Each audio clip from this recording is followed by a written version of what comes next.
Thomas Paine, Sam Adams, Benjamin Franklin.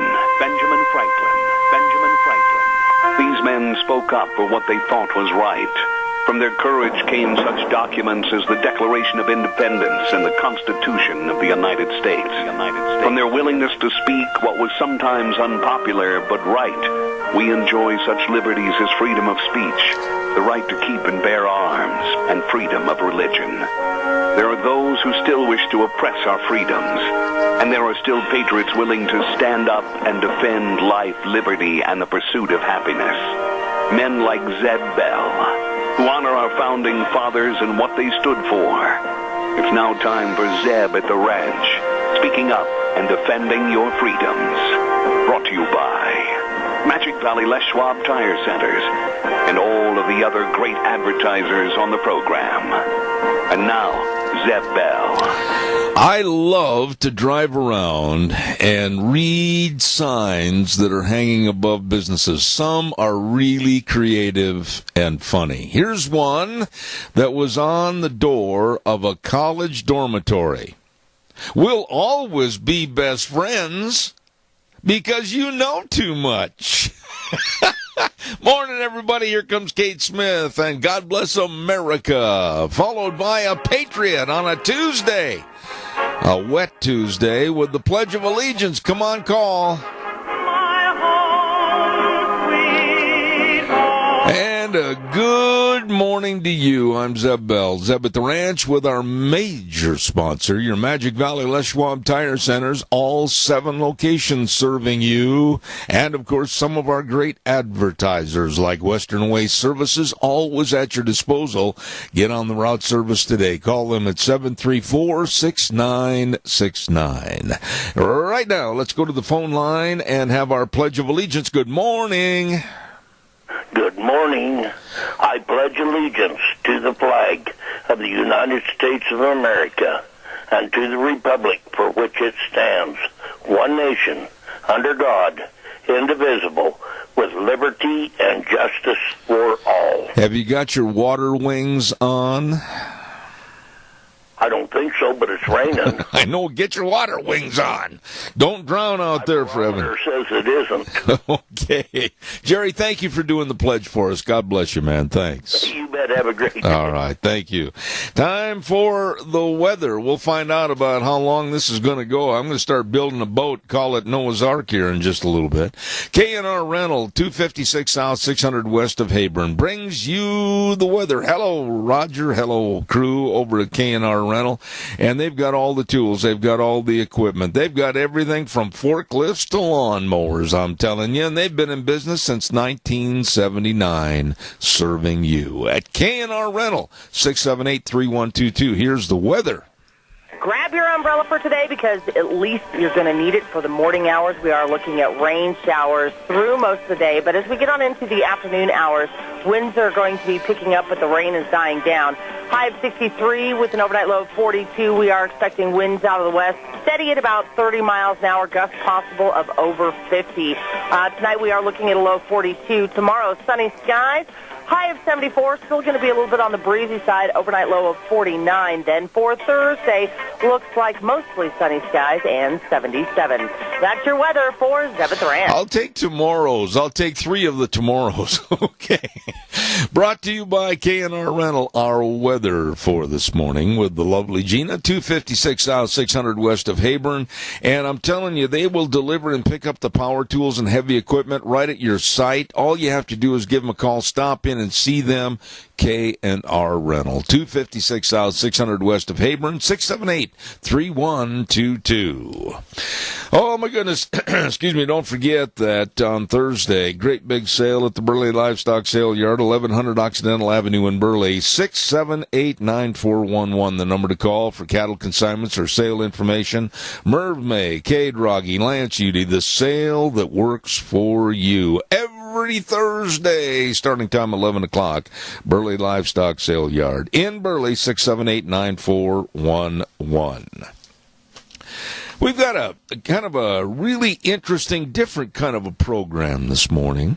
And at 9:06 this morning, I'm going to be talking to Heather Teal Nelson about the trash on our public lands. It's disgusting and despicable, and it just shows the slovenliness. I'm not going to do that again without biting my tongue. Slovenliness. There we go.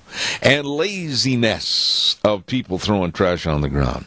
Then at 9:30, First Amendment story with the Pacific Legal Foundation, Mark Miller. 10:06, we got a guest host this morning, and it's going to be Sam Walker. And he's down in Nevada, and he's going to be talking about the bunt line special that was made for supposedly Wyatt Earp back in the 1800s. And then the car coach with Lauren Fix. That lady is sharp. I've had a lot of people send emails and everything to ask her to come back on. And we're going to talk about everything about electric cars, whether they're really sensible or not. We're going to be talking about the gas mix of ethanol, hard-on engines. We're going to really have an interesting conversation. That's at 10:30 this morning. Don't forget our friends. We were in there yesterday. I didn't get a chance to go in the door. Deanne ran in, grabbed the clothes, and away we went at Daryl's Cleaners, 1223 Albion Avenue in Burley. And believe me, they are the best doggone dry cleaners around. I've been taking my clothes there for years and years, and they're very conscientious, very particular.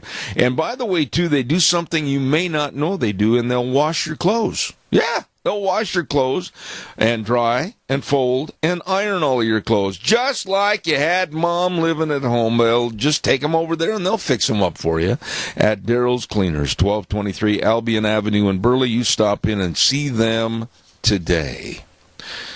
I don't know if you heard the news or not. I'm waiting for more of the particulars as to how this happened, and I'm hoping Deanne can pull some more information off the website for us in a few minutes.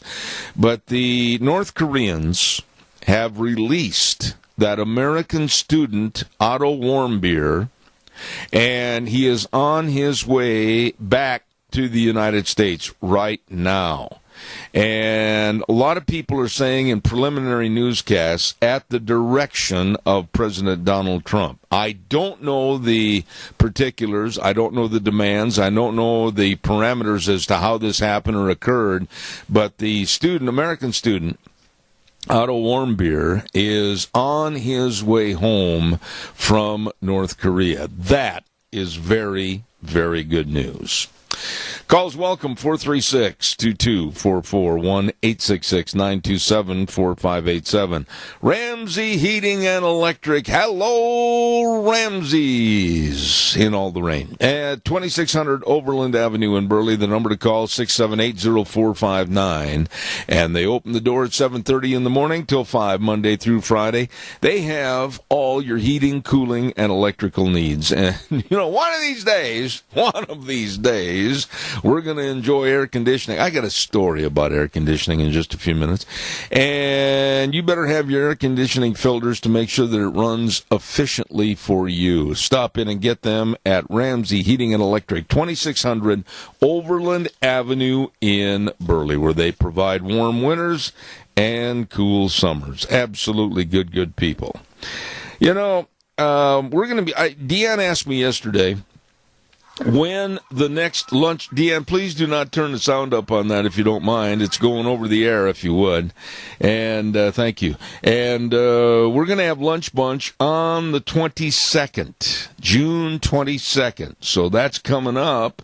Holy hat rack, next week already. Can't believe it. And so prepare yourself for Lunch Bunch for this month of June. Going to be a dandy deal at Denny's Restaurant, 611 North Overland in Burley, or 291 Pole Line Road in Twin Falls. And, of course, Denny's Restaurant, America's Diner. And, oh, my goodness, have you tried those new burgers?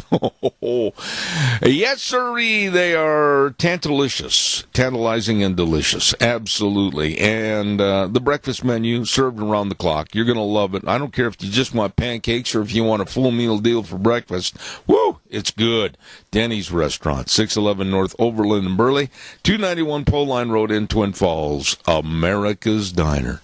What'd you throw your hands up in the air for, Deanne? She was trying to turn the sound down on the computer, and it was yelling and screaming at her, and she goes, ah! Well, it's okay. It's all over. There you go. Calls are welcome, 436-2244, 1-866-927-4587. And a quick note, last night the Golden State Warriors won the NBA World title. Good. Over LeBron James and the Cleveland Cavaliers, 129-120. And the Golden State Warriors, they really play a good brand of fast, exciting basketball. I really enjoyed that series. And kudos to the Golden State Warriors winning the world title. Did you hear about the Jackson, Wyoming mayor? I got to start with this story this morning. This really burns me up, and it should you too, because virtually there are neighbors not too far to the east. Well, Jackson, Wyoming mayor by the name of Pete Muldoon has taken down the picture of President Trump in the city hall. Yeah. And in place of it, in place of it, he has put a portrait of a renowned Native American Indian warrior, Chief Washakie. What do you think about this? I mean, here's this guy, Pete Muldoon. Evidently, he thinks that he's just kind of the everything and above all. Well, the folks who run the town hall in Jackson, Wyoming, had proudly displayed a portrait of President Obama during his terms in office, but they have taken down the picture of President Trump. That's right. And the mayor said he stands by his decision, even though he acknowledged Trump won the election under the rules we have in place. Ooh, little tacky there. A little dig from old Pete over in Jackson. And the mayor said since there is no requirement to display a picture of the president, Trump's picture has gone in the back room. And the town of Jackson is not in the president's chain of command, the mayor said. The idea that we are required to display a portrait of the president at town hall is simply not true. And he said, and he suggested there were only two reasons for displaying the president's portrait: for education purposes or to honor the commander-in-chief. And he said, quote, I see no educational value in such a display. This arrogant, very pompous, clean it up, Zeb, your thoughts, watch your thoughts. This pompous and arrogant mayor over in Jackson, Wyoming, a left-wing loon, is amazing. I just absolutely can't understand why he can't accept a dose of reality and a dose of Americanism, and regardless of who the president is, put the picture up during that term of office. Oh, yeah, they had one of Obama. Oh, yeah. But they took Trump's picture down and put it in the broom closet. What are your thoughts on this? Come on. Give me a call. 436-2244, 1-866-927-4587.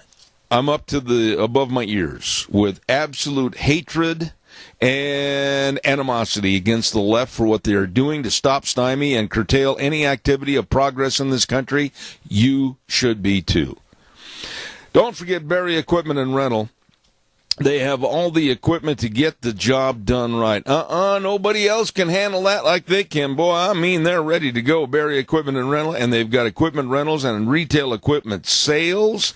And I'm telling you what now, boys and girls, 3 locations: South Lincoln and Jerome, Addison Avenue West in Twin, and, of course, 159 West Highway 30 in Burley. And, oh, my. Yep, they got the Bobcat excavators, and they've got them in all shapes and sizes. You can go out and try them out in the sandbox out behind the business. Woo-hoo! Can you have fun and learn how to run one of those things at Berry Equipment and Rental. Sales, service, and parts, Jerome, Twin Falls, 159 West Highway 30 in Burley. Caller, good morning. You're on the air. First of all, I'm going to say that I just love Jackson Hole, Wyoming. But second of all, this guy me to come up and wouldn't it be sad if all of the people stayed home from Jackson Hole this summer instead of going there and spending all of their money? I enjoy going over to Jackson Hole. I've been to quite a few rope-ins over there, and my wife and I like to stay there as kind of a respite from the rest of the world. And I personally, and here's what I'm going to do. I'm going to send a letter to Mayor Pete Muldoon and tell him, quite frankly, and I don't know how any other way to put this, Chris, I'm going to tell him that he's a jackass because of his attitude. I bet you that his county is even getting federal funds, and I bet he's real happy to spend those.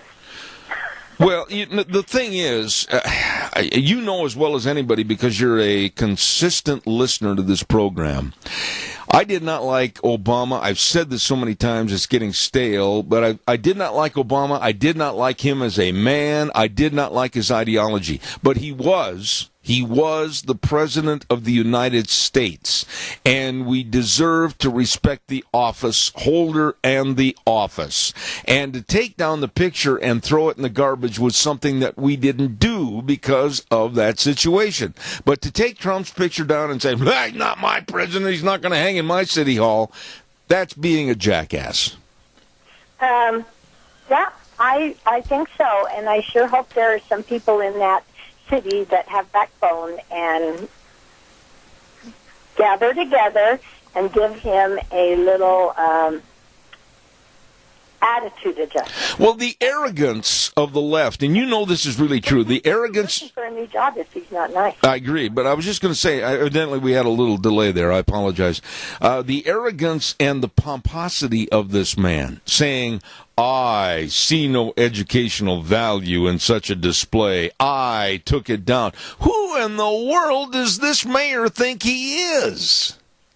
A one-man city council. Yeah, well... Well, I hope that the people in Jackson Hole let him know how they feel. Because you and I can talk about him all we want, but that's the people that have got to do absolutely. About it.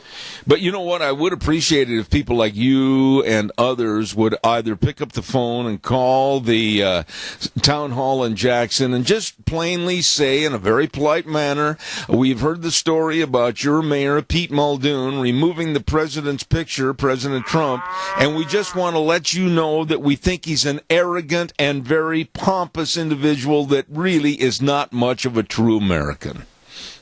Oh, I think we could do that. If somebody could find the phone number to that place, you can publish it. I will do that during the next break, and thank you so much. I appreciate your call. Bye-bye. All right, thank you. Love that lady. She's very, very nice. Caller, I'll be right there. Don't go away, I promise. Hey, don't forget Burley Physical Therapy and Rehabilitation at 1263 Bennett Avenue, Suite 2 in Burley. And the number to call to have them help you get back to being you, 678-1191. I mean, you might have some stiff and sore muscles from all the spring work. You might be recovering from an accident or a broken limb or whatever. Hey, let them help you. They've got the hydrotherapy pool, the only pool around like that. And, of course, all the great physical therapists right there at Burley Physical Therapy and Rehabilitation, 1263 Bennett Avenue, Suite 2 in Burley, 678-1191. Caller, good morning to you. Morning, but you got me mad now, Zeb. Oh, good. Doggone it. This mayor deal has just got me upset. So I think what I'll do, if we can find a picture of him, I'd like to make a dartboard. And then we could just throw darts at this guy. Well, but really, Keith, that's not going to do any good. I mean, we need to vocalize our displeasure with this man and his actions because, it's just not right. We've got a president through the legal terms and terminology of how he was elected. He is the president of the United States, and whether you like him or you hate him, he is still the president, and the left can't accept that. The left is absolutely acting with arrogance and pomposity and, quite frankly, like a little bitty child in school, and they've got to change their attitude. And I think the best thing to do is send him a letter or call the city hall and say, what a jerk you've got for a mayor. Well, there again, are we respect the office of the mayor, or we're trying to go on a double standard? No. Wait a minute. Look at you can't say it's a double standard because what did Trump do to this mayor? Nothing. What did Trump do to Jackson Hole, Wyoming? Nothing. So where does this mayor get off thinking that he is so omnipotent and so powerful with the holy eye that he can say, I see no educational value in a display of the president's picture, I'm taking it down? Where does he get all this power and pomposity? Well, I'll tell you what we need to do. We need to have people that are going to Jackson Hole. A good place would be at, I think it's Alpine Junction, just as you're going in from Idaho Falls into Wyoming, and stop every car that's going to Jackson and give them a letter saying how this mayor treats people. And do you want to just keep right on going, or do you want to stop? I like that. That's a good idea. I nominate... Everybody spoke up about this, not just the people who live there, everybody, because it used to be a neat place to go to, but I wouldn't even waste my time now. Well, I'm not going to denigrate the rest of Jackson, Wyoming over a stupid, selfish mayor, Pete Muldoon, but I certainly am going to let him know that I think he's the south end of a horse headed north. Well, that's true, but unless we can get him publicized so that people know what kind of jerk he is, it's going to hurt the whole state of Wyoming. I know. And the city of Jackson. I know if I had a business there, I'd be down there signing a petition to get the pub thrown out. Okay. Now, is that a double standard? No. When I see pomposity like this, and that's what it is, it's just absolutely being arrogant and pompous over everybody else, and just, why I'm so much better because I'm the mayor. I don't care about what you little people think. I'm taking down Donald Trump's picture. That disgusts me. Keith, I got to run. I got to get a hard break in plus another call. God bless you. Check your blood pressure. All right, buddy, thanks. All right. Hey, caller, don't go away. I'll be right with you, I promise. Don't you dare hang up. Ag Express is looking for drivers. Ag Express has a great opportunity for full and part-time positions. Retired folks are welcome to apply, and they'll work around your schedule 2 or 3 days a week, whatever works best for you. And they've got great vacation schedules and benefit programs, 401k programs. Hey, what are you waiting for? Call Dale and Paul at 438-8886. Alan in Twin Falls, 731-2495. And Russ in Burley at 431-7175. Ag Express is looking for drivers. Ag Express is looking for you. Hey, real quick, I want to remind you, too, about a dear friend of ours. And that's Christine Pickup, Dr. Christine Pickup at, of course, Mount Harrison Audiology and Hearing Aids. You know that if you're having hearing problems, you need to make an appointment to get in for a hearing screening, and she can help. She will help. She helped me. And I'll tell you what, you may not know a diminishment in hearing, but you'd be surprised after you take these tests, and they're easy. And they're kind of fun, really. Call for a hearing screening today, and she can help you. Mount Harrison Audiology and Hearing Aids, and that's, of course, right across from the Minidoka Hospital Emergency Room, 312-0957. Call her today. Caller, thank you for your patience. Good morning. Well, good morning, Mr. Bell. How are you today? How is the Canadian traveler? You know what? It is so wonderful to be home. Well, it always is, isn't it? Pardon me? I said it always is pleasant to open the door of your house, go on in, throw the suitcases down for a moment, go find your comfy chair, and sit there and go, oh, I'm so glad to be home. Yes, sir. Wonderful trip, wonderful people. You know, we met a lot of really nice people there. But it's always good to come home. Getting back to the subject that you're talking about this morning, you know, the only way to show these ignoramuses that we are really sick and tired of all the bashing, all the putting down of Trump, vote him out of office. That's the only way we're going to get it taken care of. And it has to be all of us, not just one or two of us, but all of us. these people who are turning against Trump, we even have Republicans. It's not just the Democrats, mostly Democrats, but we have some Republicans that are doing the same thing to him. And we're not doing anything about getting these people out of office. I agree. I am so for term limits. I am too. We might lose a few good ones, but we're going to lose a whole lot of bad ones. That's the only way to take care of this baloney. Is that George coughing, or is it a dog barking in the background? They both sound like one and the same. Yes, it is, and I'm going to kick him in the butt. Hey, I got an idea for you. And you, if anybody, would do this. I know you would. I was thinking while you were talking about the mayor of Jackson, this despicable, arrogant person, Pete Muldoon, what we ought to do is everybody go get a picture of President Trump and send it to him. That's a good idea. We can do that. Yeah. He's got pictures everywhere. And, I don't understand. Everybody now is saying Obama was the best president. I don't know what they've been smoking, but they need to quit. Would somebody please tell me, and I'm open-minded and my ears are open to listen, what good, honestly, what good or what legislation or anything that man did during office that really helped progress America, Barack Obama, I think, in the next 50 years, with the historians looking back, if there's any honesty at all, they will say that man was the worst president we've ever had. And that's saying a lot after Jimmy Carter. You're definitely right. He's right up there with him. And, like I've said before, Trump wasn't my first pick.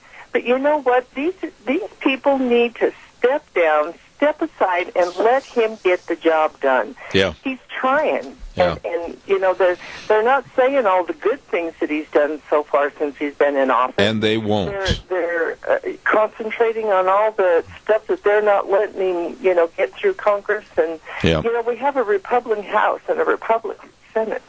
Why are they not standing behind the president and letting him do his job? Boy, that's a statement right there where we could go on for hours, because I'm sick and tired of the feebleness and the lack of work ethic by the Republicans to get the job done. And I'm pointing my finger at them, and if they don't like it, they can call me on the phone and they can state their case. But they have not put forth a good effort of saying, we got the ball, we're going to run for a touchdown for the American people.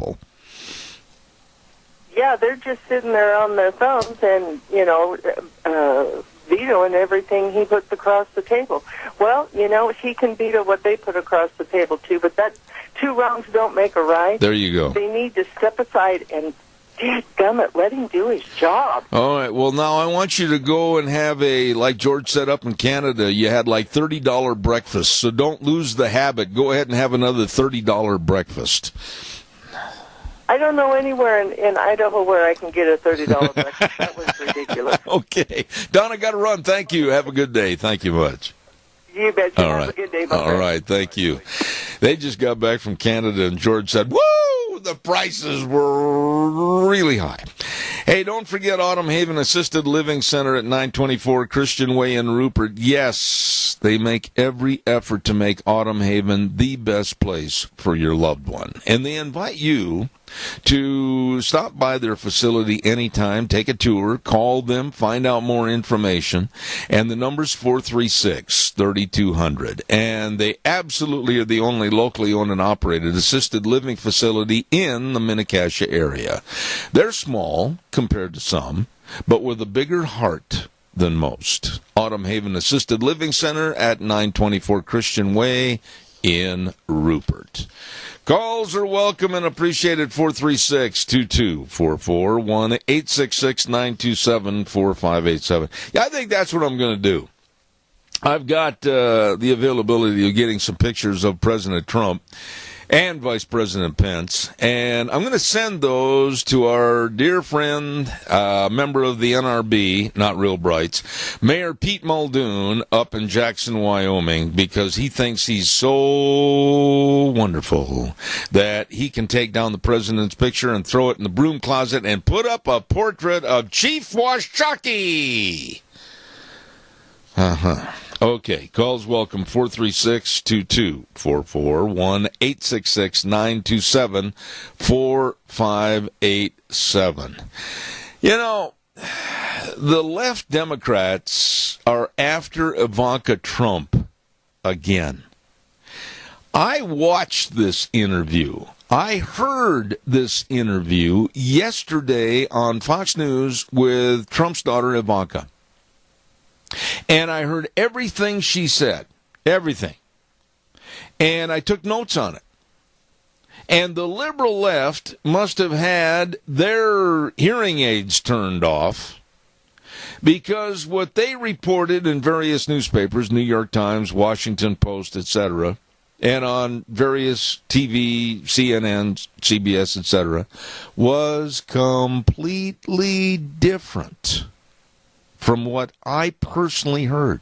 She was asked about how hard it's been on her and her family in this transition period of becoming a part of the White House administration, and the absolute viciousness that is being extended to her, her family, and this administration with, quite frankly, blockage of anything they're trying to do for this country by the Democratic left. And she said, and I'm not giving a direct quote, I'm kind of giving a paraphrase, she said she was absolutely taken aback by the viciousness of what's happening, and that's basically what she had talked about. She said she couldn't imagine how vicious the left could be and can be, and how it keeps continuing day after day. And then she went on, and she was talking about how today her dad and her were going to be in Waukesha, Wisconsin. I know the area very well. It was about 35, 40 miles from my hometown. And they're going to be promoting trade schools for skilled jobs. Not everybody should go to college. Not everybody should try to apply at a university and waste 4 years of their life, and quite frankly, a lot of money when they're not really college material. And there's a lot of people that admittedly say, I don't want to go to college, I want to learn a trade. And right now there's over 6 million jobs. Let me say that again. There are over 6 million jobs right now this minute available for people with skills in the various trades, whether they're welders, electricians, plumbers, whatever, and making dadgum good money. I think some of the first-year incomes for some of these skilled jobs right now, starting at like $85,000 a year, and after the second year going up to like $92,000, $93,000. Don't rub your nose and say, oh, come on, it's true. And I just absolutely think that people need to consider, hey, I don't want to fork out $100,000 or $150,000 or $200,000 for a college education. I don't want to be a guy that sits on a rock and looks at the sky and says, I wonder what's going on today. Well, they're going to be involved in the trades. And quite frankly, that kind of money, starting salaries and everything, boy, they can write themselves a pretty doggone good ticket. And all of this negativity against the Trump administration, I hope that things go well in Waukesha today. I really do. And I hope a lot of people realize there's a lot of skilled jobs available out there in this country, and more are opening up every single day. Calls welcome, 436-2244, 1-866-927-4587. On Thursdays, we have a segment called It's Time to Grow with Tony McCammon at the University of Idaho Office of Horticulture, and that's at 9:15 on Thursdays. And this week, we're going to have a guest host on there. Tony had to leave town, but I'm telling you what, this guy's going to be really, really sharp, and I'm looking forward to it. And that's at 9:15 on Thursday. And it's time to grow with the University of Idaho Office of Horticulture. Don't miss that. All right, give me a call. Come on, don't weaken on me. 436-2244, 1-866-927-4587. I don't know if you heard about this or not, but there's a group of these greenies. You got to love these people. They're so dumb.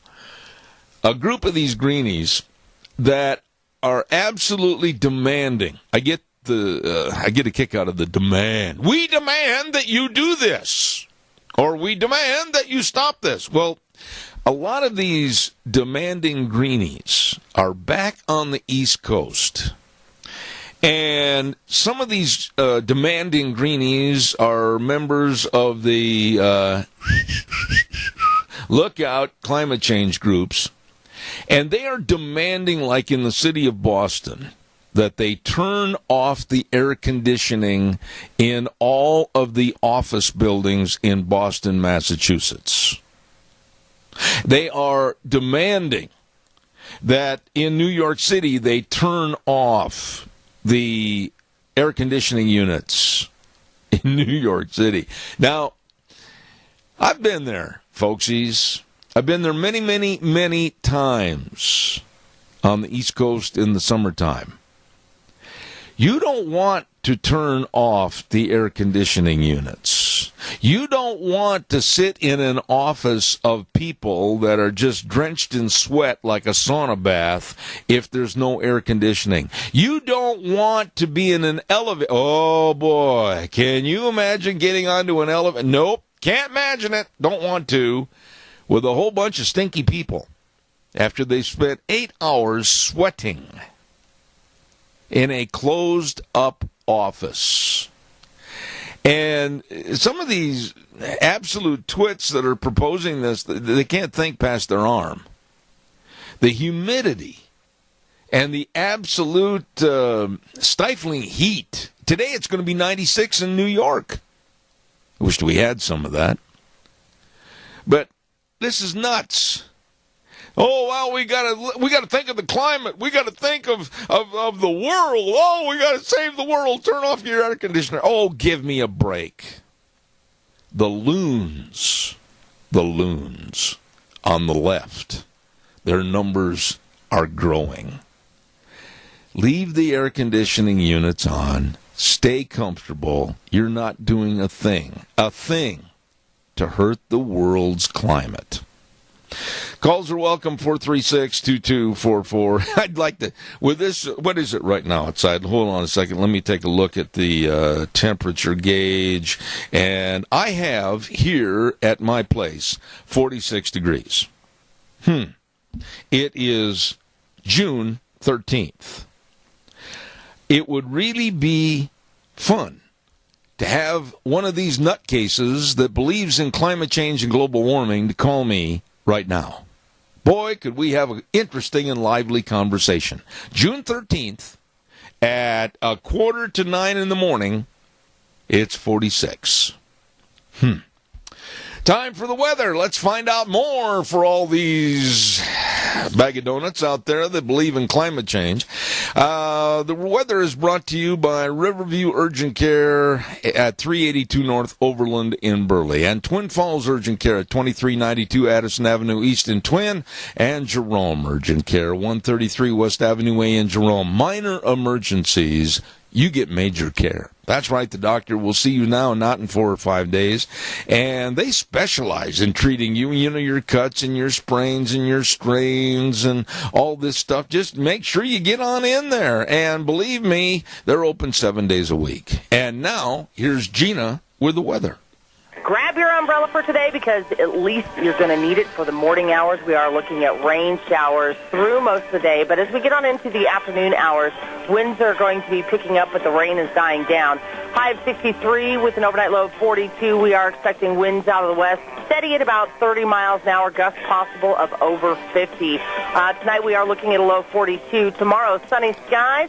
High of 74, still going to be a little bit on the breezy side. Overnight low of 49. Then for Thursday, looks like mostly sunny skies and 77. That's your weather for Zevith Ranch. There you go, Gina. Thank you very much. Brought to you, everybody, by the Urgent Cares. Riverview Urgent Care in Burley, Twin Falls Urgent Care in Twin, and Jerome Urgent Care in Jerome. Kyle James and all of his great folks. Minor emergencies, major care.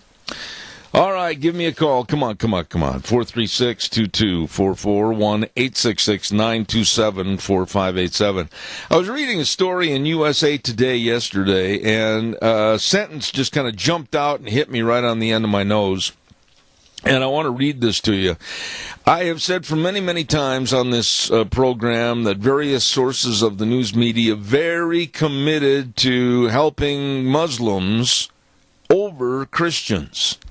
And there was a snide little sentence about the Trump travel ban on the front page of the USA Today yesterday. I'm going to read it to you.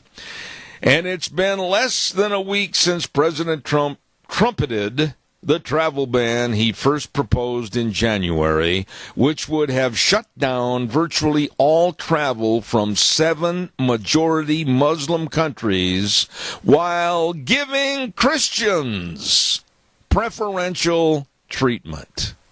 A little dig there. See? While giving Christians preferential treatment. We are a Christian nation. You can't take that and erase it or anything else. That's just the way it is. That's just the way it was, is, and I hope forever. And I get a little sick. I don't mind other religions being here at all. I'm not that bigoted. No, I'm not, and don't accuse me of that. I get really upset about that.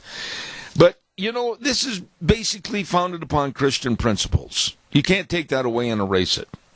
But, Christians around the world are living in fear, especially over in these particular 7 countries that the travel ban is going to be directed at. And I absolutely say, help the Christians get out of there. But, oh, no, they had to throw this dig in from the USA Today saying, while giving Christians preferential treatment. And the war on Christianity continues to develop. Absolutely pathetic. Come on. Don't leave me hanging here. Give me a call, 436-2244, 1-866-927-4587. I'd like to hear from you and what you have to say. Do you want Puerto Rico to become the 51st state? I don't. I don't want to take the baggage as a taxpayer that's going to go along with it. Now, supposedly yesterday they had a great big vote, and voters on the home island cast ballots, they say, overwhelmingly for endorsing statehood here in the United States to become the 51st state. Let's talk a little bit about the money. They are about bankrupt. They are broke. They are really in debt.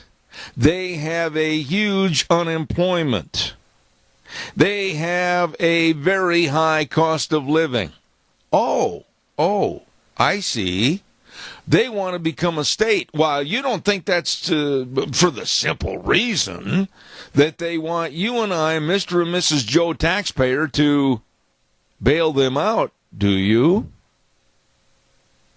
What are your thoughts? Do you want, and I think we all should have a say in this, do you want Puerto Rico to become the 51st state? I'd like to take a little poll right now. Come on, give me a call quickly at 436-2244. Let's see how many people say yay or nay. No to Puerto Rico becoming a state. Or yes. Call me quickly. I'll do a commercial and, whoa, that was fast. Boy, you talk about rapid. Good morning, you're on the air. I'm with you. We've been paying for Puerto Rico for years and years and years and years anyway. So you don't want to accept the bill of, you know what? Let me ask you something. I'm looking at California bankrupt, Illinois almost bankrupt, and other states because of mismanagement by liberal mayors and liberal governors. Why in the world would we want to take on another outstanding debt with Puerto Rico? Give me an answer on that. Well, I'm with you. I don't think we would want to take on more than we were already paying. Just like I said, we've been paying for them for 75 years anyway. The commonwealths of the United States that most people don't realize even exist. They're one of, what, one of five? Yeah. Yeah, we're already paying for them, but my problem with Puerto Rico personally is, to me, it doesn't look like they have any assets or anything to export. They will never have any money. So the only thing that piece of property really is good for is military strategy. Absolutely well stated. I've got you down in the no column. Thank you, sir. Appreciate it. Thank you. Caller number 2, quickly, do you want Puerto Rico to become a state or not? Absolutely not. We do not need one more welfare state. And I think that you sound very definite about that. I'm adamant about it. Okay. You know what? Take care of the ones we got here. I know this caller, and I know that you're very well versed on what's going on. Why in the world would we... I have my opinion. No. I appreciate it and I respect it because I think you're right. But why in the world would we want to accept more of a negative, like you said, and I've said too, California and other states, that are so mismanaged that pretty soon they got to have the piper paid, and that goes back to us, the taxpayers? You know, we're so politically correct in this country and in the world that they're just whipping us back and forth like a flag in a windstorm. And it's just the situation we're in, and we're going to have to fight back and just say no to all of this nonsense. And it's just like them turning down this ban. It's not against Muslims, it's against terrorists, and it's not about Christians. But look how politically correct we have become, that we can't even see the forest for the trees. Amen. It shows in so many aspects of our lives. Amen. Amen to you, my friend. And the congregation rose and said, amen. God bless you, Gary. Thank you so much. All right. So far, 2 no's in a quick little survey. Give me a call, 436-2244, 1-866-927-4587. I do not want Puerto Rico to become a state. And like the 2 callers already have stated, there's a heap of trouble in that area. And unemployment is absolutely devastating, and it stands at over 12% right now. Calls are welcome. Give me a call quickly. I've got a couple of minutes left. While I'm waiting for your call, I'm going to tell everybody about our major sponsor, your Magic Valley Les Schwab Tire Centers, where doing the right thing matters. Caller, I'll be right there. Don't go away. They've got all your tires. Pick up and SUV tires, passenger car tires, boat trailer tires, horse trailer tires, all the tires you need for every day. And they've got them at prices that absolutely are going to make you get in there right now and get them changed to the good tires for safe driving. All 7 locations serving you with also the best in brake service, front end alignment, shocks and struts, everything at your Magic Valley Les Schwab Tire Centers. Lane and Rupert, Dave on Blue Lakes and Twin, Mike and Buell, Mike and Jerome, the Twist family in Paul, Daniel on Poline in Twin Falls, and my buddy Randy on Overland in Burley. The best, your Magic Valley Les Schwab Tire Centers. Caller, good morning. You're on the air. So what's next? The state of Mexico, the state of Panama, the state of Veracruz? I mean, what's next? Oh, good heavens, you've got a litany of a list of things that I don't hope come true. I don't want those people. I don't want them in there. I don't think we should do that. You know, and I appreciate your vote, and I'm almost out of time. I need to talk to you after the program, caller. Give me a call on my cell phone. I appreciate your vote. Thank you. God bless. Have a safe day. All right. Caller number 2, go ahead, please. You're on the air. Yes, I'm going to be a little controversial. I'm going to say 99% no and round it off. Okay. Why would you say that, Jerry? Just to be different. Okay, well, you are. You are. Okay, buddy. Thank you. The Lord bless you and your whole audience keep on keeping on. All right, buddy. Thanks a lot. Quick calls. We got about a minute and a half left here. I'll take some more of those survey calls. Would you want, as a taxpayer and citizen, the Puerto Rico area's territory to become our 51st state? And then, as a jolly taxpayer, assume all the liability and negativity. Nope, not me. Give me a call quickly. 436-2244, 1-866-927-4587. While I'm waiting for your call, I want to remind you that we're going to talk to Heather Teal Nelson this next hour at 9:06, and she's with the Bureau of Land Management, and a very worthwhile project involving Stop All the Trash on BLM land. Good morning, caller. Quickly, go ahead. No, as the way they stand. If they were solvent and weren't bankrupt, then maybe yes. I agree. Where have you been? You're supposed to call in a lot earlier in the hour. What are you doing, sleeping in? Well, I've been teaching my grandson how to rebuild alternators and starters. All right, I got to run. I got another call, okay. Doug. Thank you. God bless you, man. Caller, quickly, what is your vote? Last call. Interesting. I just returned from Puerto Rico, and the taxi driver said to us, we're having a vote today to see if we want to become, state.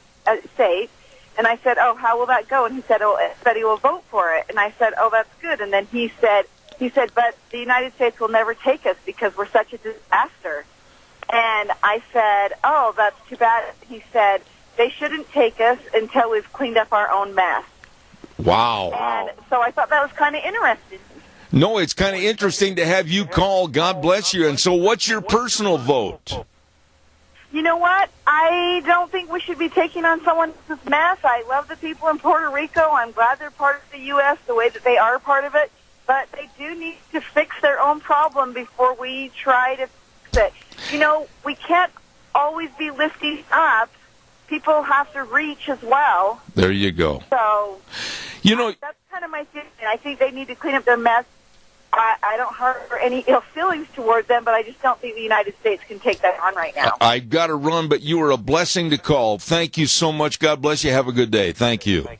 Every single person, 6 calls in a real big hurry, said, no, we don't need to accept Puerto Rico and all their problems. I got to run. The news is next from CBS. I'll see you in 7 minutes. Don't go away.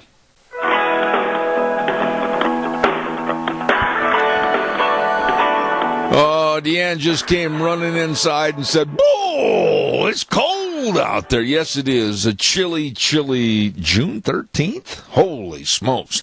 Welcome to Zeb at the Ranch, hour number 2 on a Tuesday with our major sponsor, your Magic Valley Les Schwab Tire Centers, all 7 locations serving you. And, of course, some of our great advertisers like Western Waste Services. From the canyons of the Snake River and all across southern Idaho,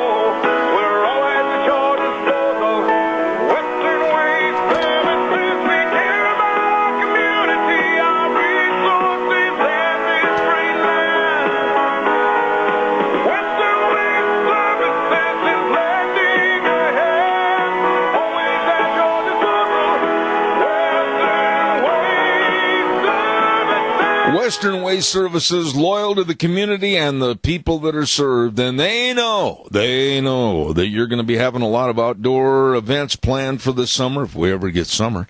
And these are family reunions, birthday parties, outdoor concerts, and if you're having a party outside, you got to have potties for your parties. So be sure and get a hold of them today. Western Waste Services, always at your disposal. Call them at 734-6969.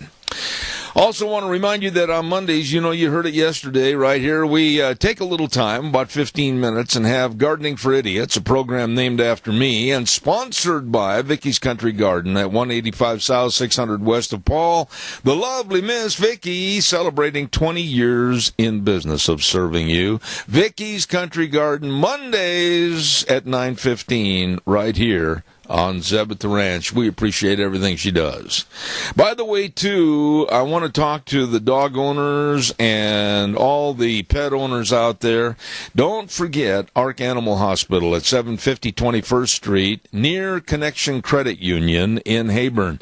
Number to call, number to remember, 678-1177. Now, there is right now a big concern for all the ticks and the fleas out there during the summer season. If you take your pet fishing with you or hunting or even at home, watch out for those ticks. I mean, you see them itching and scratching, and they can give you ticks, so be careful. I'm telling you, Ark Animal Hospital is a mixed animal practice, meaning big or small, they love them all. At Ark Animal Hospital, 678-1177. All right, let's go to the phone line right now. And we were trying for, I think, the last 5 years to get this lady on our program. We'd play phone tag, and then she had an appointment or a meeting, and I was gone or whatever. Good morning to the Bureau of Land Management's Heather Teal Nelson. How are you? Hi, Zeb. I'm good this morning. How are you besides cold? I'm cold. I don't like this. And if anybody comes up to me and says climate change or global warming, I'm going to hit them in the nose. Yeah, I can understand the feeling. I'm tired of being cold myself. You know, I got to tell you something, Heather. One thing that really irritates me is that I used to own an outfitting and guide business back in the 80s, and we were absolutely incensed, just flat mad at the way people will unwrap a candy bar or they'll drink a soda or an adult beverage can and just throw it on the ground in this beautiful state of Idaho. I'm fed up with it. What have you got that maybe we can counteract this? Yeah, Zeb, you and me both. I think it incenses a lot of us. And BLM, we're actually kicking off the second year of our Don't Dump Idaho campaign, where we're trying to raise awareness to the blight of this mess that people take to public land, whether it's their construction waste. I mean, it's amazing. It is amazing the things that we find shot up on public land, and it's terrible. We think it's a cultural problem, like you said, clear back in the 80s, right? Yeah. That you were seeing this along Idaho's riverbanks, and it's we're really trying to change this by raising awareness to the fact that, hey, it's illegal to be taking your household waste, your old tired refrigerators, toilets. Like I said, it's amazing what we find. You take them out to public land and shoot them up. What a mess. You know, and the thing is, what happened to our society? Why do they feel? I just can't understand the mindset of some of these people, Heather, that they think that they can leave their home and they can drive over to like BLM land or whatever. And here's another thing that bothers me, and it goes in adjacency with what you're talking about. They'll just drive by my place or any place and they'll just open the window and let it sail. Have they no pride? Do they have no responsibility whatsoever? What's the problem here? It definitely makes you question that, doesn't it? It's maddening when those of us who it's our responsibility to manage these public lands, and we're left cleaning up their mess. And we actually do investigate the sites that we find, and when we find the people, they are held responsible for taking their trash out to public land and dumping it. So there's a cost involved if we find you. I hope so. We have a caller with a question for you, Heather. Stand by. Go ahead, caller, quickly, please. You're on the air. We started to answer my question, and that was how are we enforcing that, and what, how's the enforcement? Because I don't see in the newspaper anywhere when anybody gets prosecuted for anything like that. So I wondered how the enforcement worked, and is it a civil enforcement, or how does that work? We'll have her answer that on the air. Heather, go ahead, please. Federal statutes actually do specify fines of up to $1,000 and or up to 12 months imprisonment for dumping trash on public land. And like I mentioned before, we actually do comb through those sites looking for any kind of identification, and then we follow up on those that material that we find, and we have been able to hold people responsible. littering on public or private property within the state of Idaho is an infraction, and multiple convictions can actually also lead up to a fine of about $1,000 and 30 days imprisonment. What about I think it's an important message out there. I'm really glad that you asked the question because they are investigated and fines can be applied. Go ahead, caller. I was just wondering, how do we as citizens help in a way that's non-confrontational when we see this stuff happening out there? Do we call our local sheriff's office? How do we push this along? And if we do, is the sheriff's office online to take charge and do that themselves without involving us as regular citizens as the bad guy? Yeah, that's also a very good point. We do have a number of ways that you can actually report dump sites if you see them to contact. I've got an 800 number.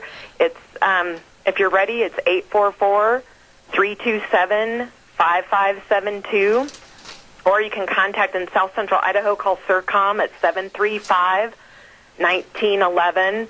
And we actually do, we work really closely with our counties. And, in fact, just recently our law enforcement officer teamed up with Twin Falls County Sheriff Tom Carter, and we went to a dump site that was just west of Balanced Rock, and they shot a video with this kind of message and as part of our effort to raise awareness to this issue. But we would really encourage you, if you do see those sites, to please contact the BLM or contact CERCOM to report that so we can follow up. All right, caller, thank you very much.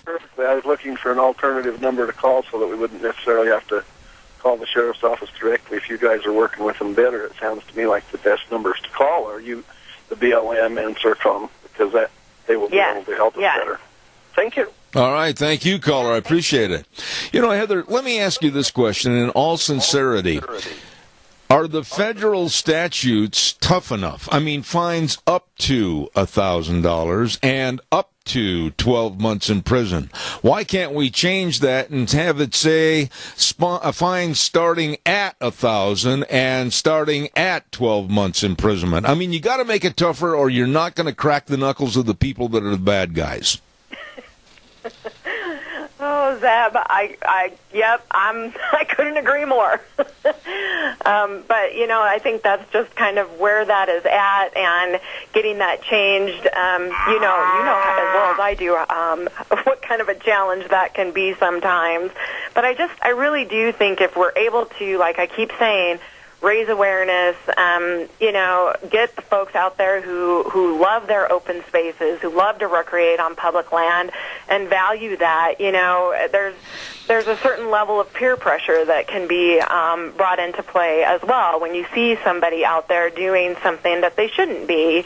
To be able to report that only helps us curb that behavior for sure. I agree. We have another caller with a question for you. Go ahead, caller. Thank you. You're on the air. Yes, thanks. My question is, out there where we're at, we've got little sections of BLM grounds that wouldn't it be better to lease that to the farmer and let him farm that ground and maybe graze that ground? Wouldn't that control that problem that you're having with that? That's a good question, and it's probably one that's got a little bit more of a complicated answer. We do have a lot of permitted ground that surrounds, and whether it's permitted or not, a lot of times, trash manages to find a way out there. Yeah, it's a good observation, and we manage over, I think, 500,000 animal unit months across our Twin Falls district, the 3.9 million acres that we manage of public land here. So it's a lot of ground that is under some sort of a grazing permit, not all of it, of course, but where it's appropriate. But, I certainly see what you're saying and where you're coming from. Well, I'm out there by the relocation camp out there, and it was cut up into such little sections, and BLM surrounds all that, and all that stuff could be utilized if you guys would allow that to be farmed, because there's water out there now, and we can farm a lot of that stuff if you guys would allow us to do it. But there's just no, absolutely, the BLM won't work with a lot of the farmers out there for some reason. I don't understand that. Yeah, I don't know. I think it's up to the individual permit holder and to work with that field office where, that ground is. Okay, thank you. Thank you, caller. Heather, this is a problem that I think, it can be made light of, but it's not. It's a very serious problem, and I remember when I had our outfitting business back in the 80s, we had a slogan.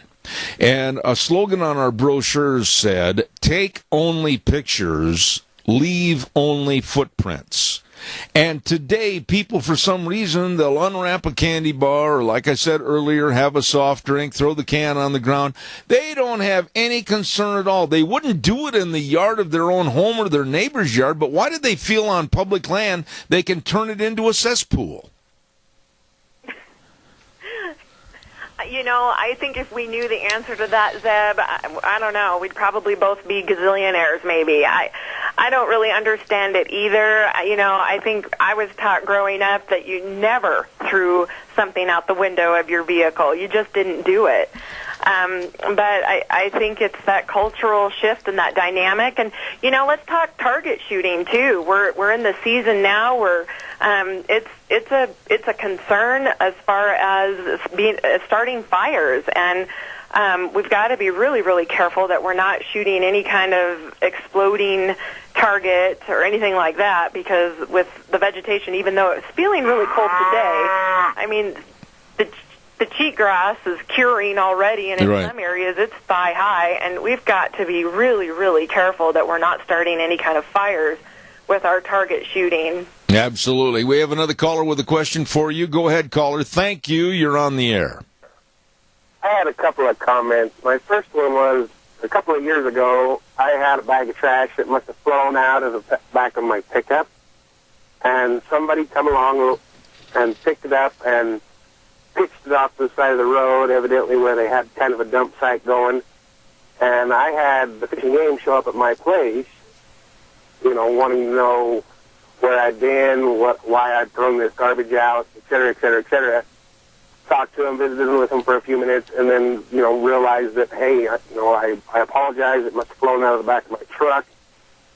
And so we worked it out, and he said, well, if you'll go pick it up, no charges will be filed. I went out there, and I loaded my pickup twice of all the garbage that was there. Not just one bag of my stuff, but bags upon bags of garbage. And, the guy basically told me I needed to make sure that there wasn't a scrap of nothing left there. And I agree, yes, I needed to pick up that bag. I didn't realize it had come out of my pickup. And on the same sense, why should I be picking up everyone else's trash when they had been dumping it there for some time? All right. Caller, I appreciate your comment, and I'll have... That's exactly how we feel every time we have a cleanup on the north rim of the canyon. Why should we be picking up other people's trash? Absolutely. And it's, I think it illustrates also the fact that trash really seems to beget trash. If one person has takes their junk out to public land, I think other people think it's okay, and it's why we fill up 2 roll-off dumpsters every spring on the north rim of the canyon. Well, caller, thank you very much for your call. God bless you, and have a good day. Thank you very, very much. And what really irritates me is you had in this press release, Heather, a story about refrigerators and old vacuums and old toilets, etc. I mean, what do they think this is, a kind of a federal land for retirement for old appliances? My goodness sakes, I can't imagine loading things up and just dumping them on federal land and driving away. Well, and I think the effort that it takes to drive all the way out. I mean, some of these dump sites are in some fairly remote areas, and they've driven by the transfer station. Southern Idaho Solid Waste has 14 different locations throughout the Magic Valley that are appropriate locations to take your junk. Absolutely. Now, I would like you in the time remaining to give us a rundown of the numbers available, but before you do that, I want to preface my remark by asking you, what about private citizens? What about people like myself that go up in the mountains almost weekly, and you see somebody dropping trash or willfully throwing things on the ground? What's the procedure? Get their license number, take a cell phone picture of the vehicle or them? I mean, what should we do? Absolutely. All of the above, Zeb. Take a picture, grab their license plate, and then report it. We've got a website, don'tdumpidaho.com. Check out that website. Call 844-327-5572 to report that site, or call CERCOM here in South Central Idaho at 735-1911.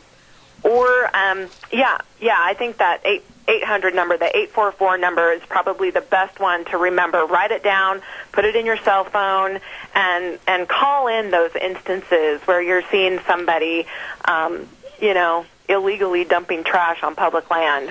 They fail to realize that they're going to pay the bill for it in the long run, whether they pick it up or not, aren't they? That's exactly right. That is exactly right.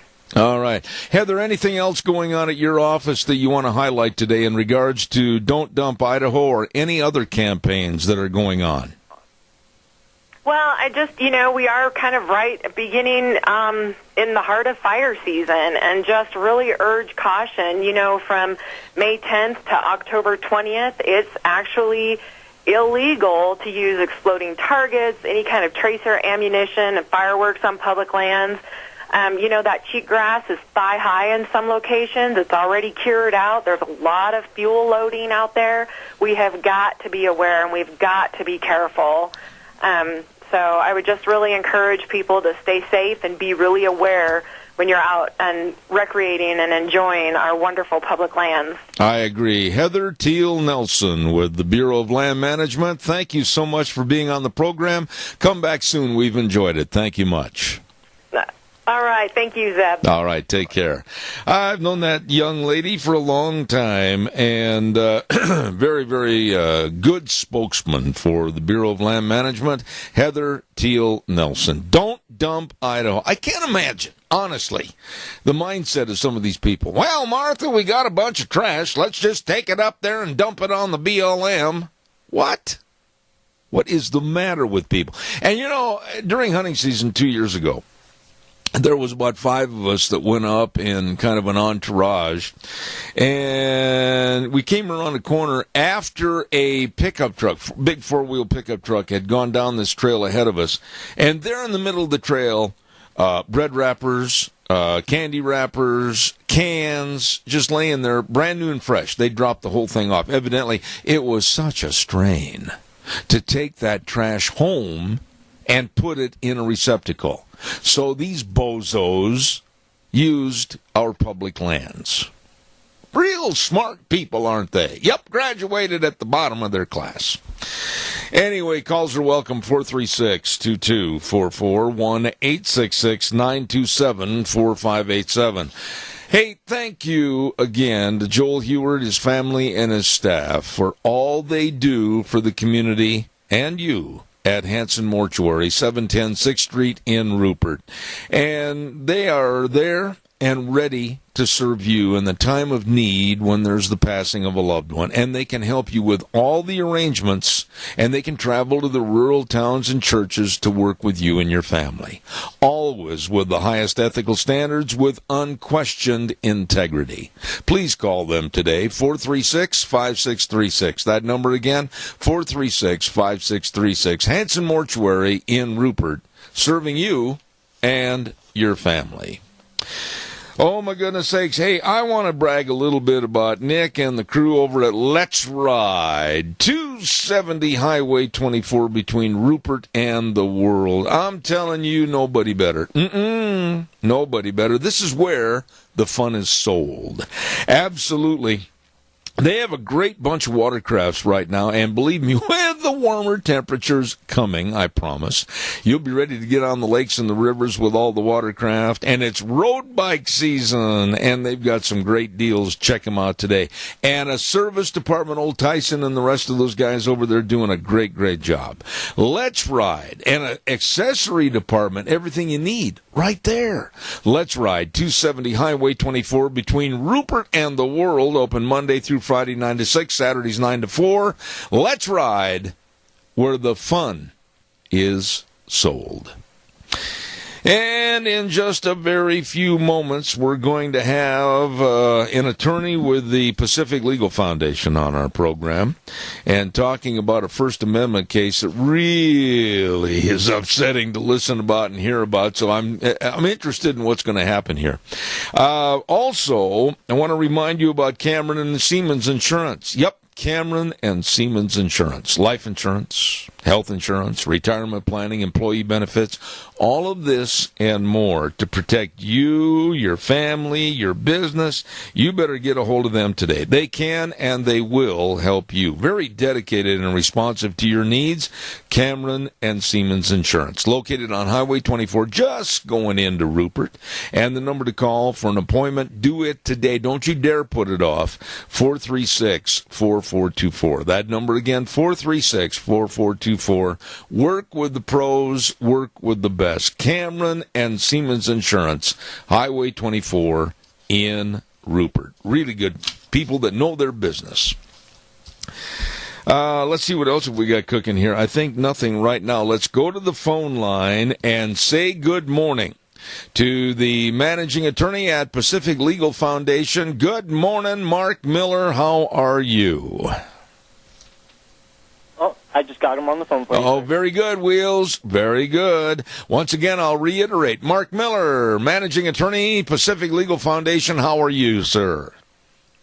Hi, Zeb. Thanks for having me on. Well, it's my pleasure, and I'm very, very impressed with all of the attorneys with the Pacific Legal Foundation and some of the cases that you take and are trying to win for your clients. Absolutely. They make you wonder what's happening to America. What's this about a student in a class presidency situation not allowed to exercise his First Amendment rights? Give us the whole story here, would you please, Mark? Yes, Zeb. This is a case here in southeast Florida in a town called Vero Beach. My client, J.P. Krause, is a rising senior. He's going into his senior year of high school, and so he's a straight-A student. He was running for senior class president, and the day before the election, in his AP U.S. history class, which is effectively, the honors history class, the Brainiac class, he was speaking about his campaign. He was giving out gummy bears to say, vote for me. And the classmates invited him, suggested he should give a speech. And the teacher said, yeah, go ahead. The AP U.S. history teacher encouraged him to give a speech. So off the cuff, he gave a 90-second humorous speech. He sort of played off of national politics. He said, my client is for communist ideals, and I'm for truth and liberty and equality and freedom. And my opposing candidate, he said, my opposing candidate wants to raise your taxes, and she wants to build, instill a dress code. And then ultimately he said, she really supports our rival high school, and I am opposed to the rival high school, and we should build a wall between the rival high school and ours, and we should make them pay for it. And so he was just having fun. It was 90 seconds, and class ends, and everyone gets a good laugh. And he goes up. The next day is the election. At the same time, he goes to a national brain bowl, a national competition for the Brainiacs, and he's representing Vero Beach High School. And he does a great job. He comes in 10th individually, and his team, representing his high school, comes in 3rd. This is up in West Virginia. He gets home after this competition, and he's told, well, you know what, there's a problem. Because of that speech, we're disqualifying you from the election. And then after the fact, they tell him, and you would have won. You did win the popular vote. And at that point, the school says, we're not going to fix this. We're not going to do anything. In fact, we're going to put this on your report, on your student records, that you harassed your fellow candidate, the woman who came in second, the young lady, and we're going to disqualify her as well for a reason that she violated some rules that have nothing to do with First Amendment or anything. And we're going to put the third place candidate, the guy who came in third, and make him president. Oh, at that point, the young man thought he couldn't do anything about it, but luckily a local journalist wrote about the case. Which caught my eye, and I immediately gave the young man a call, talked to his mom, and the next thing you know, we're on Fox and Friends and being talked about on The View yesterday. You know, I'm sitting here, Mark, and I've had many, many, many stories with the Pacific Legal Foundation on my program, a lot of which I have sat there and scratched my head as to the insanity.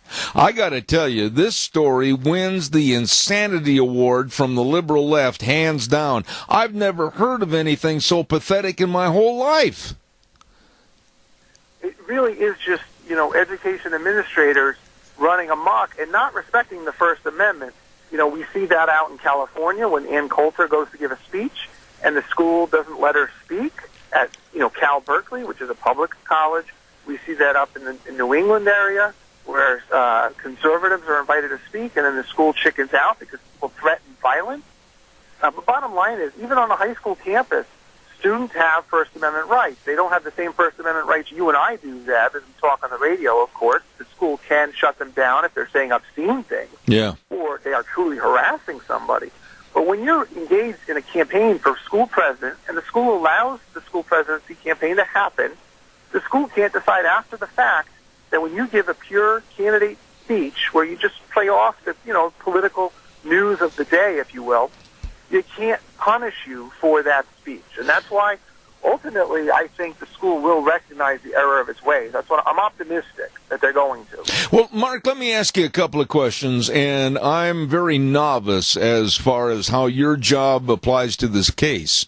But I do have some questions in regards to, let's start with the speech itself. There was permission given by the teacher, I'm assuming from what you said, to go ahead and give a 90-second speech. Were there any parameters or restrictions on that impromptu speech? You're exactly right, Zeb, when you say the teacher gave him permission. The young man did not get up until the teacher gave him permission. In fact, your listeners can go to the pacificlegal.org website where, my law firm Pacific Legal will represent all our clients for free. And we've put up the video that one of his classmates took. It's a 90-second video. They can watch and see what he said. The only parameters, if there were any parameters, were that he follow the rules of the campaign, of which none of those rules were violated, other than their vague rule about speech, which I would tell you, Zeb, the way they're trying to enforce it would violate the First Amendment. It may be, as I said, you can punish a young man, and you can, under Supreme Court precedent, under the First Amendment, you can punish a young man on school if he's doing something obscene or if he's endorsing drug use. There's a famous case called the Bong Hits for Jesus case that went to the Supreme Court in the the mid-2000s, where Chief Justice Roberts said, yes, students have First Amendment rights, but they can't be endorsing drug use in relation to their schools. And that's a reasonable decision. And that's the first thing I should emphasize, that I'm not somebody who's out there looking to sue school administrators. I trust our school administrators in most cases to do the right thing. It has to be very egregious for me to even think about wanting to engage a school and tell the administrators they did something wrong. And this case, as you said, is one of the craziest cases you've ever heard of, and I felt the same way. And that's why I've taken it on behalf of the young man, J.P. Krause, and told the school it better get its act together. This is a lot more serious than maybe perhaps my audience realizes. This is literally liberalism and far-left thinking cutting the legs off of anybody that wants to stand up for conservative values, even though it was a humorous, impromptu speech. It tells me that conservatism will be shut up no matter what the circumstances. Do you think I'm wrong in my assessment? I think not only are you right, Zeb, you don't know how right you are. In fact, yesterday I got a call from an attorney on the West Coast who's representing a young man who did something similar that was maybe a little bit more controversial, but basically same thing. He was running for class president, and he said something about ISIS. And you would have thought, he said, and he was fighting, he was going to fight ISIS, which of course is preposterous, just like my client saying that his opposing candidate was for communist ideals is preposterous. But there, the school was punishing the young man and wasn't going to let him be president because he said something humorous. Similarly, in my case, the school punished him for speech. And as you allude to, it's conservative speech. But the fact of the matter is, the schools don't have the right to punish these young people when they're engaged in political speech. That's really what the Founding Fathers were trying to protect with the First Amendment, was pure political speech. You know, Patrick Henry, common sense, the basics of what it took to fight the crown was that we could speak up and say the crown was doing wrong. And so our Founding Fathers said we have to make sure, we're going to put that in the very First Amendment. Yet our administrators, our bureaucrats, have lost sight of that. You know, I'm a little bit confused when the school in question uses the word punish. What could they possibly use as a phrase to say that you did something wrong, J.P. Krause? What kind of punishment really fits what he did was wrong when everything he thought he did was right? In other words, where did they see the wrong factor in a speech that the teacher actually invoked from him during the class? Where's the negativity and the wrong? But their position is that by saying that his opposing candidate was for communist ideals, he was creating an air of humiliation for her and harassing her. They've actually put into their record that he harassed her, which is patently absurd. Again, I would encourage your audience members, because when I talk to people about this case, they're a little skeptical because, like me, you don't want to second guess, a school, principal or what have you.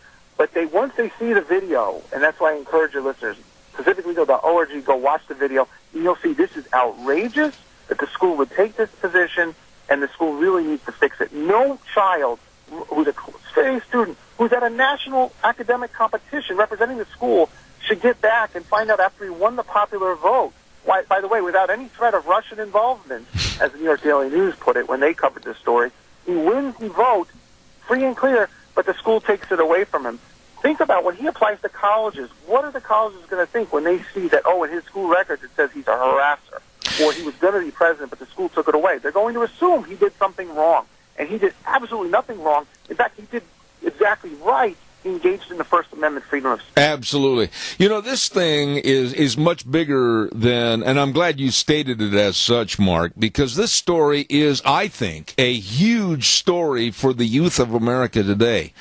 When we have youngsters, young people, teenagers, high school and college students that want to get involved, that want to put their name on the dotted line or put their physical being out in front and say, I want to help support my country, I want to make my country greater, I want to be involved in politics, I want to make sure that what I do is going to be a positive note for our country, and then you have school administrators cut the legs off from underneath these kids so that they have to be in lockstep like a bunch of dumb sheep in a pen. This destroys the American ideal. Zeb, what you're doing is you're reminding me of our recent national election, where President Trump was able to say what he thought because he didn't need the presidency. So he didn't care what other people thought about what he said. Whereas all the other candidates are always trying to be sure they're saying the right politically correct thing. And you saw what Americans said about that. They said, we'd rather have someone who's going to tell us the truth as he sees it. We might disagree with him sometimes, but at least we know he's being honest. And when the bureaucrats tell these young people, tell J.P. Krause, you better say the right thing or we'll cut the legs out from you, as you put it, what message does it send them? It sends them a message that you have to be politically correct at all times. That's not what's best for our country. We have to have a free and open exchange of ideas. And if we don't, that's when we get the kind of leaders that the country rejects.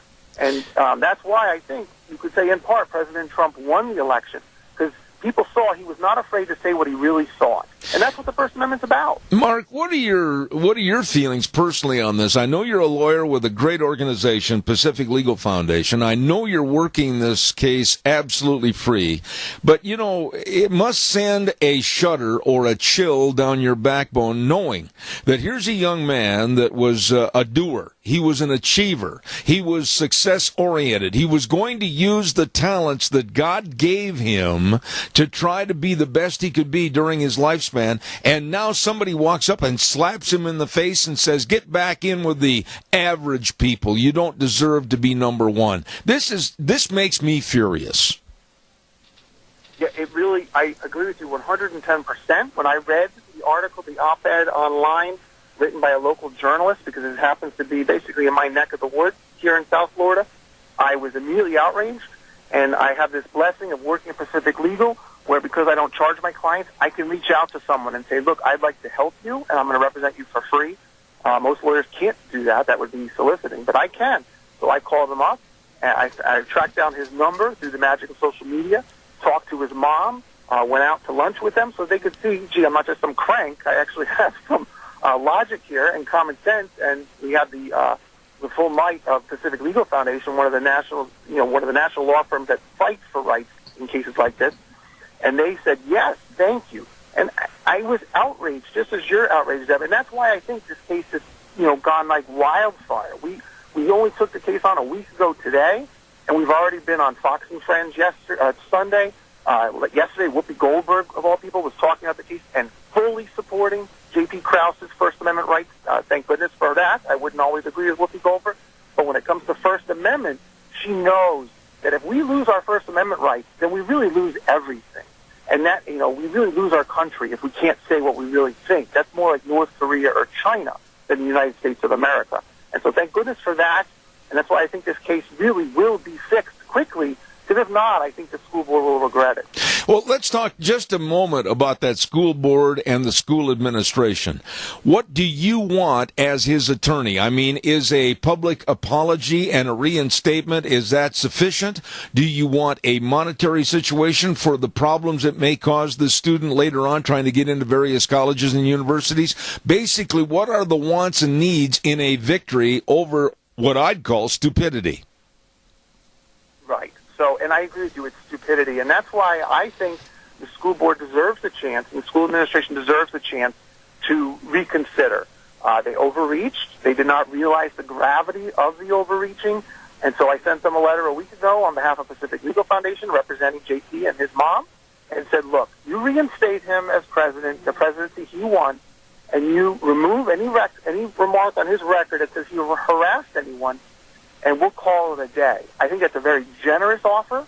I think you've alluded to things that, frankly, a lot of other attorneys might pursue, and, in fact, JP might want to pursue. But my advice as a lawyer is, if they can fix it, we're giving them the chance to fix it. The Congress has passed a law that if someone in JP's position were to have to sue, they would be entitled, when they win the case, to attorney's fees. And the reason Congress passed that law, it's called Section 42 U.S.C. Section 1988, is because oftentimes it's hard to find lawyers to take constitutional cases like this. And so Congress said, look, these are the most important cases. So we have to make sure those attorneys are recompensed for their time. I don't charge my clients to represent him. But at the same time, Congress says I should be paid if I have to. But I don't think we'll ever get there. Yes, I think there have been damages to JP, but I think they can fix it. And so we've given them the chance to fix it. And I hope we don't have to make any further decisions about whether to go to court or what happens. You know, Mark, you know as well as I do that the five-letter word money, M-O-N-E-Y, sometimes is an automatic Band-Aid to any problem. And I think if they realize, the school board and administrators, how stupid they were in what they did to this young man, and there is a threat of monetary loss, gee, I'll bet they'll become apologetic. And you know, Zeb, that really gets at, so much about what we know as grown-ups, that no money can give you back your good name. And that's why it's more important that this school remove any record of him as a harasser and put him back as president, because that will go as far as any money could to give him back his good name. But I agree with you that they will not respect that, and it's the threat of money loss money talks, as they say. But for me, what really matters is a person's good name. You take your lifetime to earn a good name, and you can throw it away overnight. And the school needs to make sure this young man's good name is left pristine. He deserves that recognition. He took a chance running for school presidency. How many kids do we know who don't want to get involved, who are afraid to be leaders? Well, this young man steps up to be a leader. He's representing his school with honor across the country. He comes back and finds out the school has dishonored him. They need to fix it. What about the parameters of the case itself that you can talk about? Is it moving at a rapid rate? Is it kind of just crawling along at a slow snail's pace? When do you think we'll see a culmination of this case? Well, I'm optimistic that if we don't, it's moving very quickly. As I said, we just got involved a week ago today, and I expect we'll hear from the school today. Is the last I've heard from the school board and the superintendent. And if they, I'm assuming, like I said, I want to give them every chance to fix this. If they don't want to fix it, I can assure you, Zeb, as you know, Pacific Legal Foundation is not afraid of the courts. We're 9-0 at our last 9 cases at the Supreme Court of the United States. We've got a 10th one pending that we're waiting on a result that we think will make us 10-0 in our last 10 cases at the Supreme Court that they've heard. But I don't think this case will get anywhere near the Supreme Court because I think they're going to fix it. And if they don't, we'll see what happens. All right. Hey, listen, Mark, I'm going to ask your indulgence to please keep us informed as to what's happening on this case, and feel free to call me anytime, and we'll have an update on the air, if you would, please. I would love to do that. Zeb, thank you so much for having me on and follow and being such a good supporter of the Constitution and our Bill of Rights. Absolutely. Now, quickly, before you go, tell everyone in my audience about Pacific Legal Foundation, how they can follow this and other cases, or perhaps help you as an attorney for PLF. Yes, thank you, Zeb. Yes, Pacific Legal Foundation is the nation's leading watchdog for your constitutional rights. I would encourage all your listeners to go to pacificlegal.org. There you can read about all our cases. As I said, we've got a case in the Supreme Court of the United States right now called Murr. We've got cases in all sorts of federal courts and state courts all across the country. We represent all our clients free of charge because people like your listeners donate money to us so that we can represent them. We fight the government. They say you can't fight City Hall, but Pacific Legal fights City Hall and wins, and we do it only because of our donors. So please go to pacificlegal.org. And you can make a donation there, or you can read some more about it, or give me a call down in Florida, and I'd be happy to tell you more about what we do. I have a lot of respect for you and what you're doing, Mark. God bless you, man. Win this case, please. Mark Miller with Pacific Legal Foundation. Come back soon. Appreciate the story this morning. Thank you. Thank you, Zeb. All right. Can you imagine? Honestly, I listened intently to Mark and that case. Here's a case of a top student. I mean, really a top involved in the community student. And he is penalized and literally has the wind knocked out of him because, somebody thought that he was maybe talking about Donald Trump and Donald Trump policies and Republican policies. Well, we got to put an end to this. Oh, my, we got to make this kid be a lesson to others. Don't get involved. You better follow in lockstep and just be like the rest of the herd of sheep. How disgusting. How damning of our culture that we would limit our young people in their involvement of trying to be successful and trying to get involved. I hope that this young man and his attorney, Mark Miller, with the Pacific Legal Foundation, stand that school board and administration on their ears. And I hope the administration absolutely comes crawling to that young man and his attorney with an apology. Time for the weather. And the weather, of course, brought to you by Phillips, Oaks, Goodwin, Crane, and Company. CPAs, they've been providing accounting services to the Mini-Cash area for well over 50 years. Why?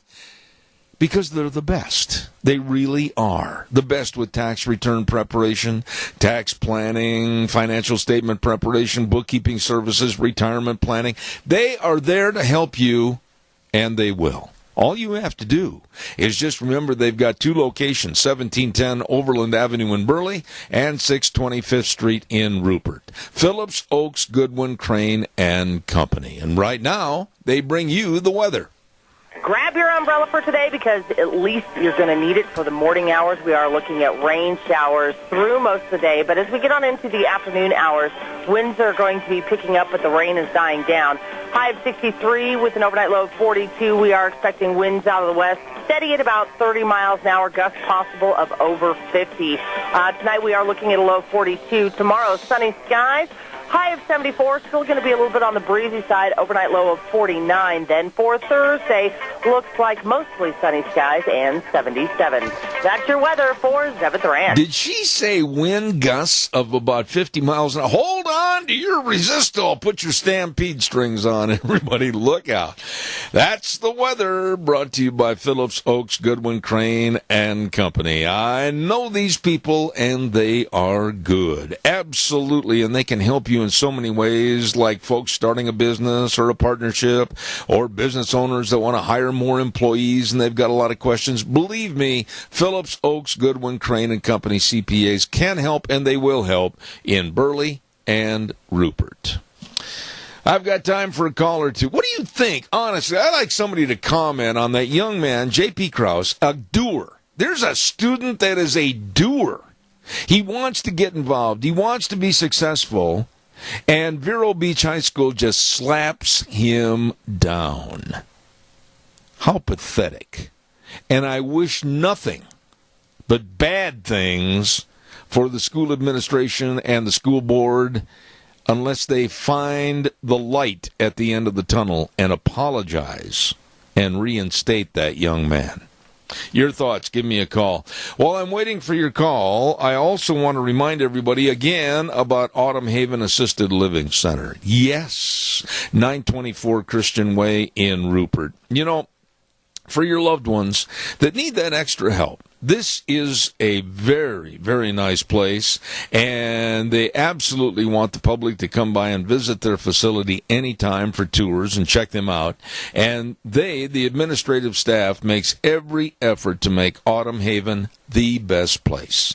It's the only locally owned and operated assisted living facility in the Mini-Cassia area, and they welcome you to call and stop by. 436-3200, the number, Autumn Haven Assisted Living Center at 924 Christian Way in Rupert. They're small compared to some, but with a bigger heart than most. Oh, boy, that last story really got my blood a-pumping, and we'll stay on top of that, and I'll call and check with Mark Miller, the attorney, in the next couple of days. Good morning, caller. You're on the air. Good morning, Zeb. I've been listening intently. We're talking about this class president. You know, they caught this part where he made this kind of off-the-wall comment like, we'll build a wall between these schools. And I thought it was kind of clever. But the enemy doesn't think so. No, they think they're going to further divide, right? Yeah, the liberal left in this country has permeated like a cancer into our schools, into our businesses, into our churches, everywhere. And if you don't say exactly what they want to hear or have you say, bang, they'll come down on you like a fly swatter on a fly. And I absolutely hope this young man wins this case and makes that Vero Beach High School administration look like a group of fools. Well, I don't know how far apart these schools are, but, you know, anybody would know they're not going to build a wall. Absolutely. But I think the way he emphasized it, like, we're going to really do our best to be the best. Yeah. And that's how I took it.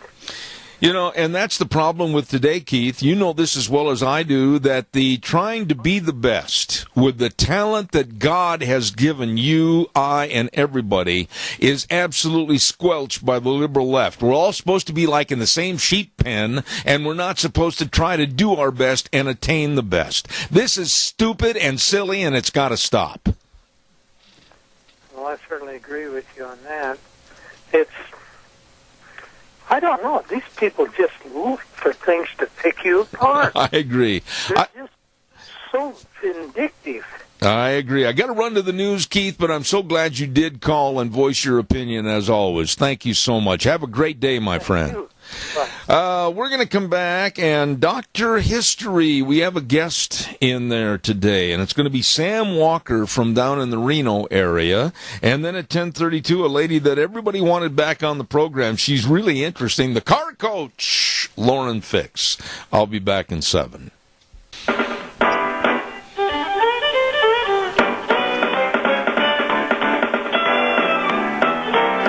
Oh, here we go on a... Are you sure this is June? Let's check that calendar. It feels more like March out there to me. June 13th. Holy buckets. 48 degrees outside my ranch studio. Oh.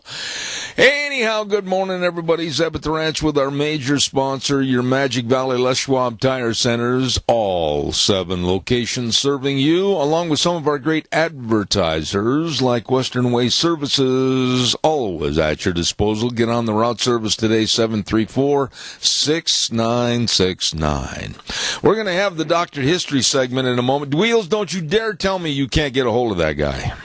You know, you caught me before I even had to say anything. Well, just keep trying. Just keep trying, and Deanne will try to get him on this end. But don't give up the ship. Stand there at the helm and steer that boat, boy. Thank you. Aye, Captain. All right. Don't forget. This happens to me too much lately. People forget. Ag Express is looking for drivers, and they're looking for full and part-time positions, and retired folks are welcome to apply. All you have to do is just get a hold of Dale and Paul at 438 8886. Alan in Twin Falls at 731-2495, and Russ in Burley at 431-7175. You're home every night, and you're using new and maintained equipment. Vacations, I'll tell you what, they've got benefit programs, 401k programs. What are you waiting for? Call those numbers I gave you a few moments ago. Ag Express is looking for drivers. Ag Express is looking for you. Oh, goody. We're all set to go with the segment called Dr. History. Only one small little problem. We can't find the guy. That's not funny. So give me a call, if you can, please, at 436-2244, 1-866-927-4587. I reminded this gentleman thrisely that with the different time zone, I hope he's aware that he's going to be on the air. Yes, Wheels. I was just going to let you know that Mr. Walker is on the phone for you. Well, good job for you, Wheels. Thank you.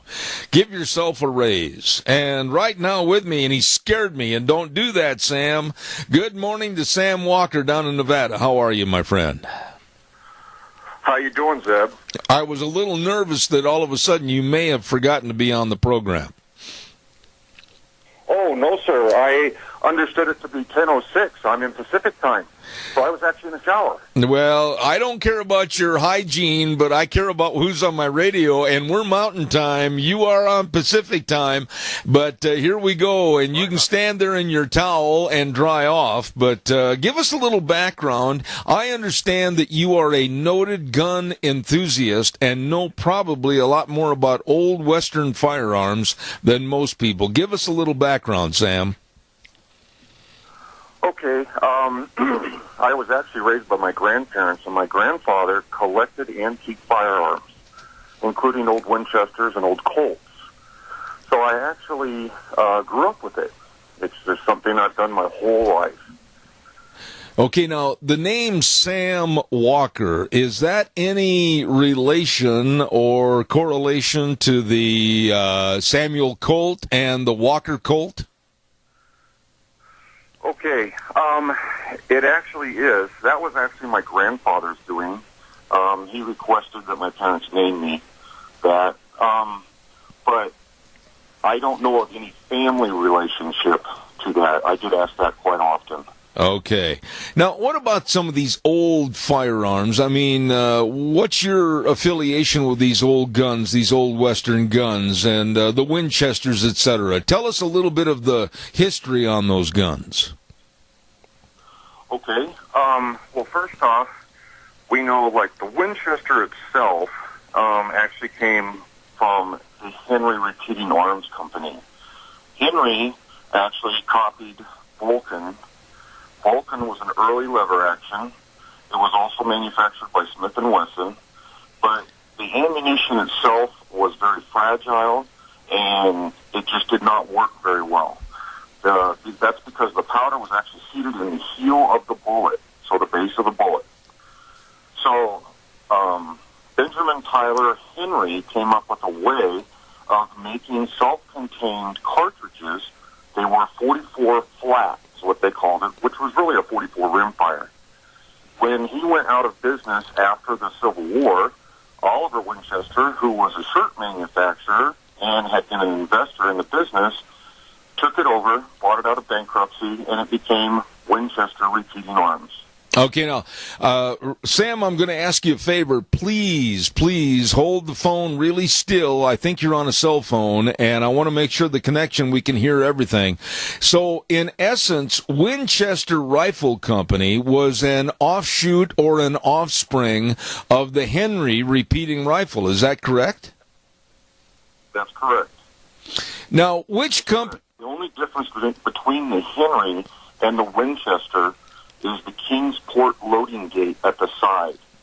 The Henry, you actually loaded it very similar to how you reload a .22 long rifle with a tubular magazine underneath the barrel.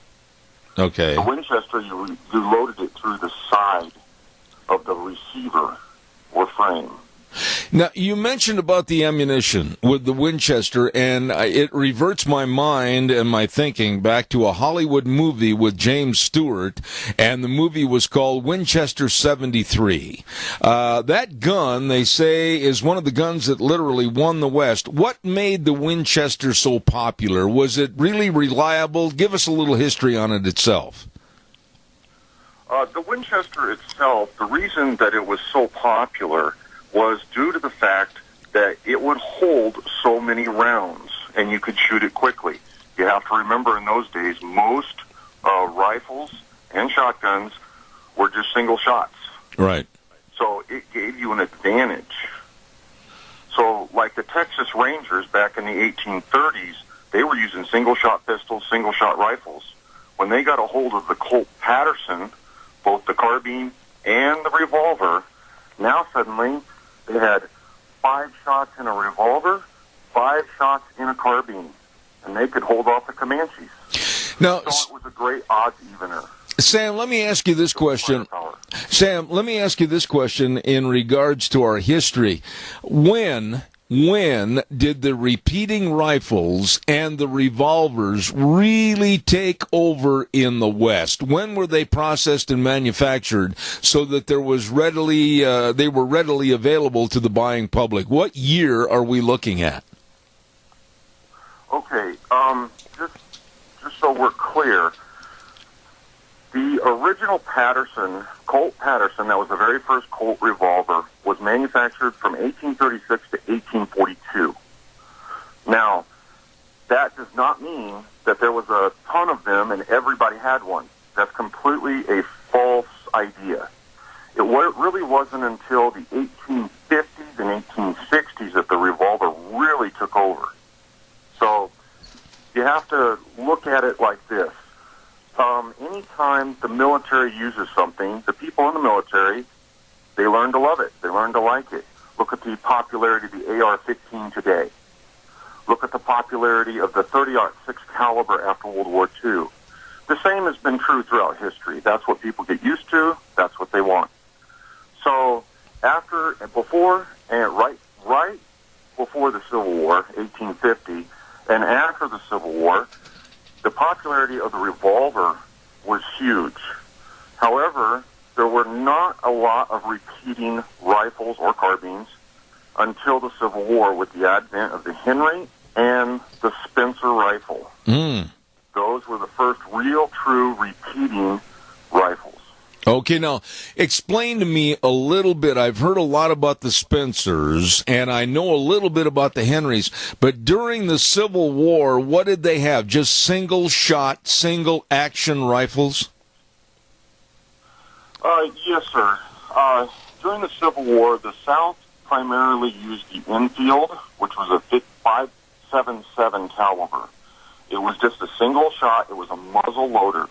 It dumped the powder and the ball, which was actually a mini bullet, into the top of, or the end of the barrel and ram it home with a ramrod. Then they would put a percussion cap on the nipple, and then they could fire it. So that is how the South did it. The North did it the exact same thing, but they used a Springfield Armory and 58 caliber. I see. The Spencer and the Henry changed all of that. Now, they could not get the distance, but they could get the firepower.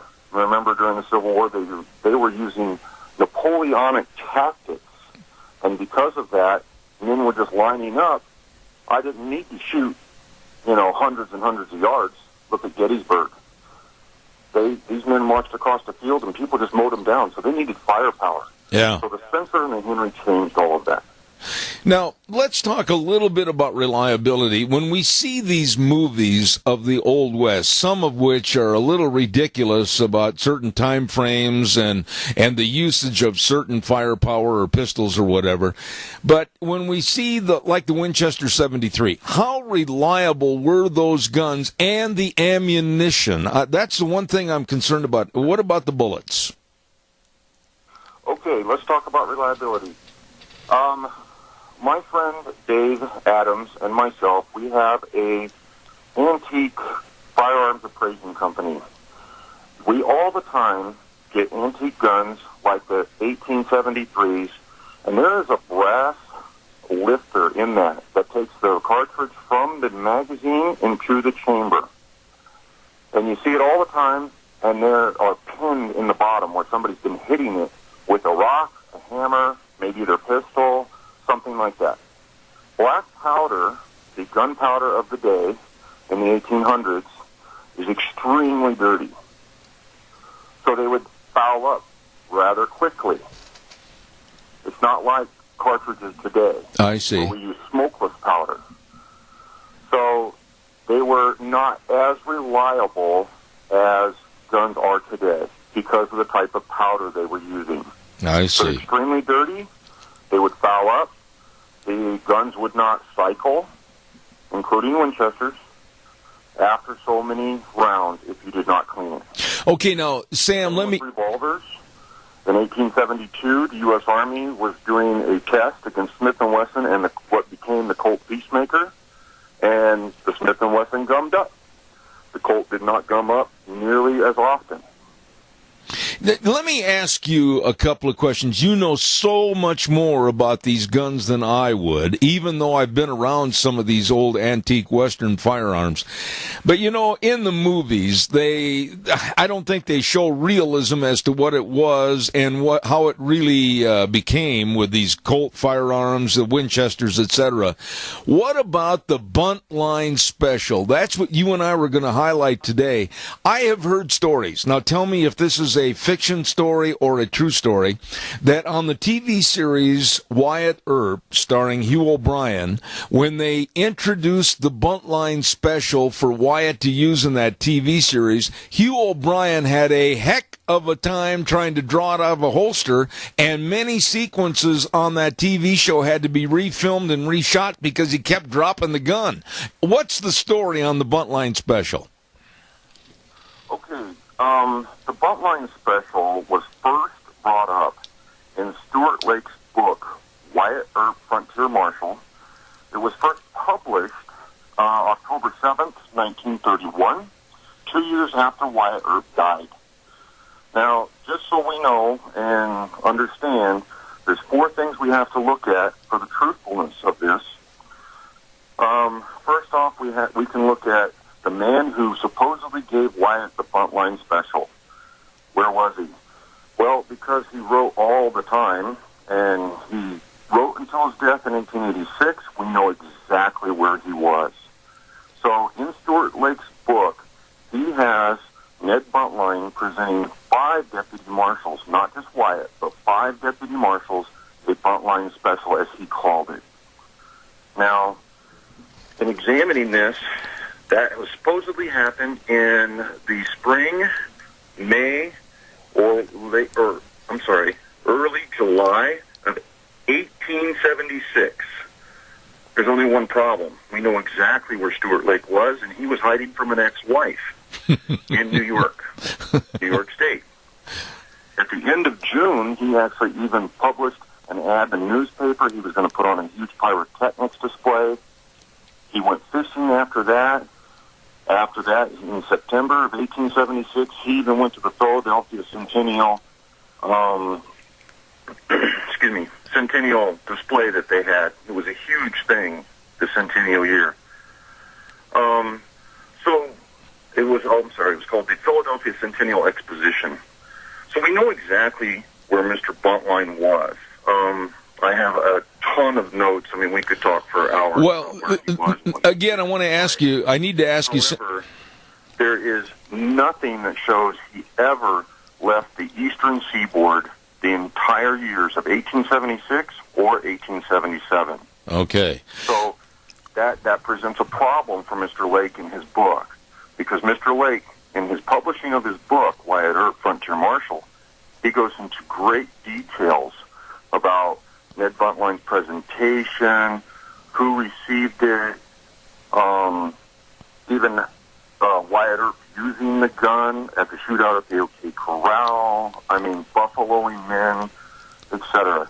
However, Mr. Buntline was never west of the Mississippi during those years. I see. So that's the first problem. Well, the second problem is, as we look at Wyatt Earp's career, we always hear about how he left the city of Wichita and went to Dodge City due to their requests and continuous telegrams, and Marshal Mike Meager coming to Wichita and asking Wyatt to come there. However, court records, newspaper articles, city records point to an entirely different story. On April the 2nd, 1876, Wyatt got into trouble with William Smith. Now, William Smith was an ex-city marshal by appointment, but he had announced his candidacy for city marshal. Mr. Smith made some remarks about Marshal Mike Meager sending for Wyatt's brothers to join him as Wichita policemen. And so that led to a highly publicized political incident. So what does Wyatt do? According to the newspaper, he had fight on the brain, and he roughed up William Smith.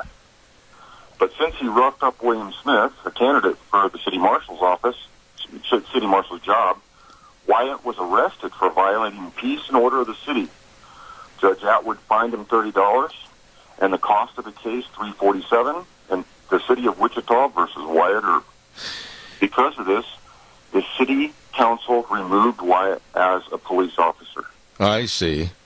Now, Sam, let me ask. Went ahead and stayed in Wichita. However, they then I apologize. On May 22nd, the city council voted to direct the city marshal to enforce the Vagrant Act and push the two Earp brothers, Wyatt and James, out of Wichita. So they were basically run out of town. Okay, now, Sam, hold on a minute. Sam, can you hear me? Let me interrupt you. Number one, you got to hold that phone straighter towards your mouth, because we're losing some of what you're saying. I don't know if it's the phone's problem or what. So hold the phone still. Now, let me ask you some questions. So the deal about the Buntline special, which is a hand cannon that I can't even imagine, what was that gun like? I don't care so much about the history of what Wyatt did right now. I want to talk about the gun. What was the gun like, and why was it developed? The history of the gun is the gun was supposed to be manufactured so it could be used as a carbine-length barrel with a detachable shoulder stock. But it could also be carried as a pistol. Colt, in the first generation of Colt single-action armies, they produced 30 of these. They sold half of them, and the other half were given away as sales samples and store display models. Now, have you ever... There's another problem with the Stuart Lake story. None of those shipped prior to 1878. Okay. So the Colt single-action army, they were trying to use it as basically an all-around gun with the long carbine barrel and the shoulder stock. I see. Now, have you personally, Sam, ever fired one of those weapons? Have you personally taken out on a rifle or shooting range and shot a buntline special or any of them? Oh, yes, sir. I've owned over 40 Colt single-action armies. Yes, sir. What was the specialty about the buntline special? What was the recoil like? I mean, how could the average shooter hit anything with that gun? Actually, Colt single actions are very easy to shoot, in my opinion. With the detachable stock, it's actually very easy to shoot. It really is. Okay. Now, I've only got about a minute and a half left. Colt single action is getting the ammunition to match up with the point of aim. Okay. Because the sights are not adjustable. I see. Now, I've only got a minute and a half left here, Sam, and I'm going to invite you back on the program in the future so we can find out more about this. But quickly, Winchester Rifle Company and Henry, both of them went on. Even today, the Henrys and the Winchester are enjoying great success, are they not? Yes, sir, they are. Which gun, in your opinion, as a gun expert, is the best made for the Old West? What really was the best gun? That's going to be a matter of opinion. What's better is it Ford or Chevy or GMC? Okay. That's going to be a matter of opinion. However, as a gunsmith, the 1886 Winchester and the 1892 Winchesters basically are the epitome of design. Those were designed by John Moses Browning, and they are reliable and bulletproof, basically. Okay. Sam, you did an excellent job explaining this. I want to learn so much more about the Old West and some of their guns and weapons, and I'm going to have you back on future programs on Dr. History, and thank you very much for consenting to come on the program this morning, and I'll keep your number on file. I'll give you a call, and we'll have you back. Thanks again. Well, thank you, Zeb, for having me. All right, sir. Sam Walker, and the gun aficionado and expert of the Old West, talking about the buntline special and some of the phony stories that we've heard about Wyatt Earp, etc., and the Colts and the Winchesters and everything. Thank you very much for being on this segment of Dr. History. I also want to remind you on Thursdays, and by the way, I apologize, with a cell phone, I hate cell phones. In and out, fade, everything else. I absolutely hope that landlines never go away. Cell phones on the radio, I'd like to throw every one of them over the bridge. Anyway, on Thursdays, we have a segment called Cassia County School Days, and I really want to say thank you to A Child's World at 1308 Overland in Burley as one of the sponsors.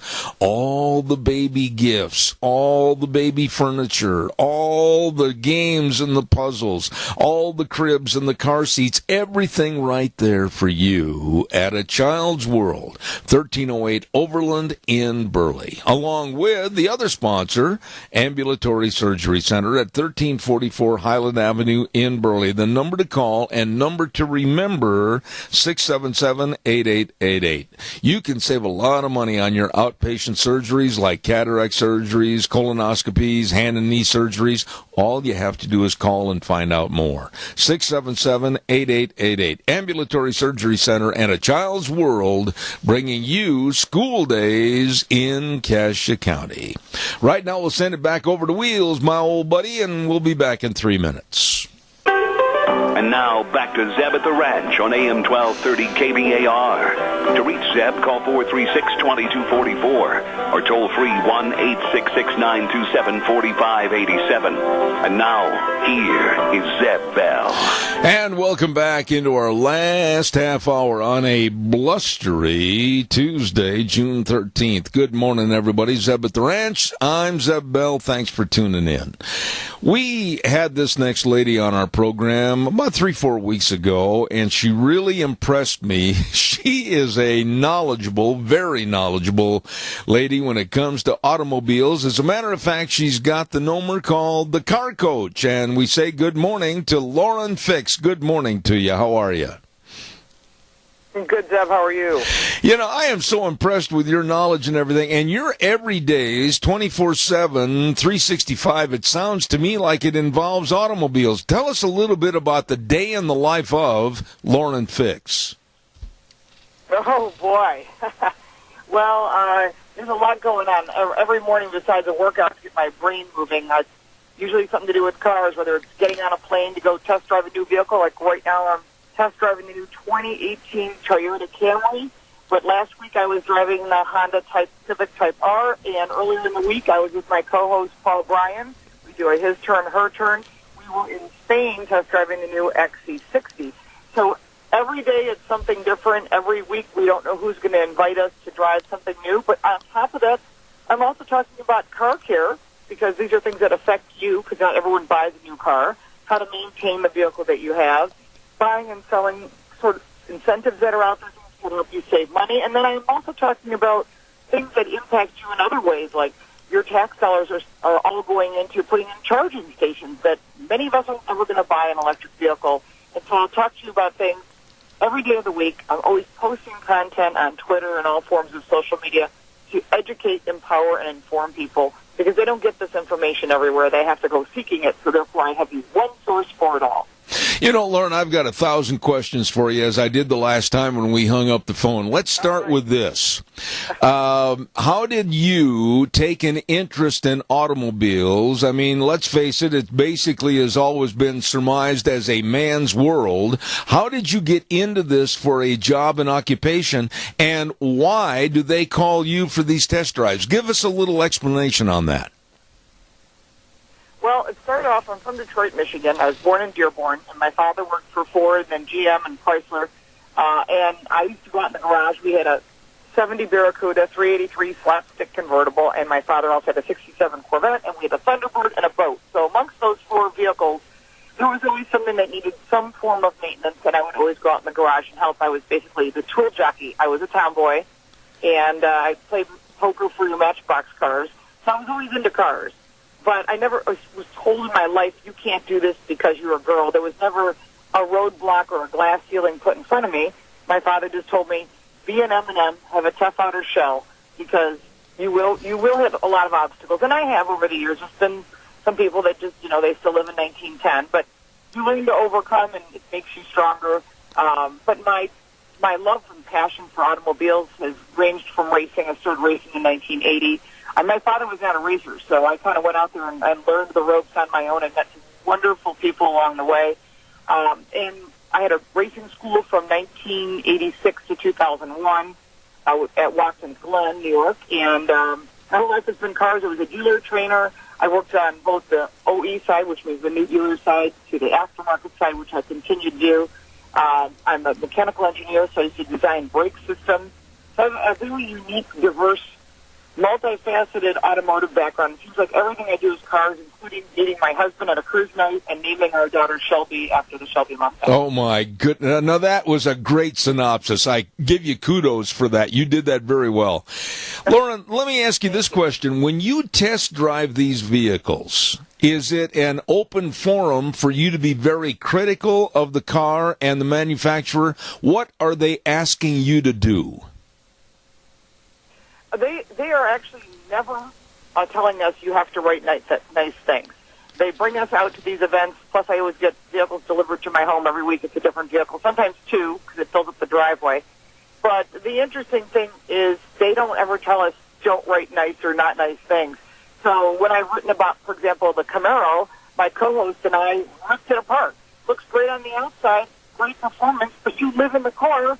The seats were uncomfortable. The visibility was terrible. The belt line where you put your arm on the windowsill, and everyone kind of does, was up too high.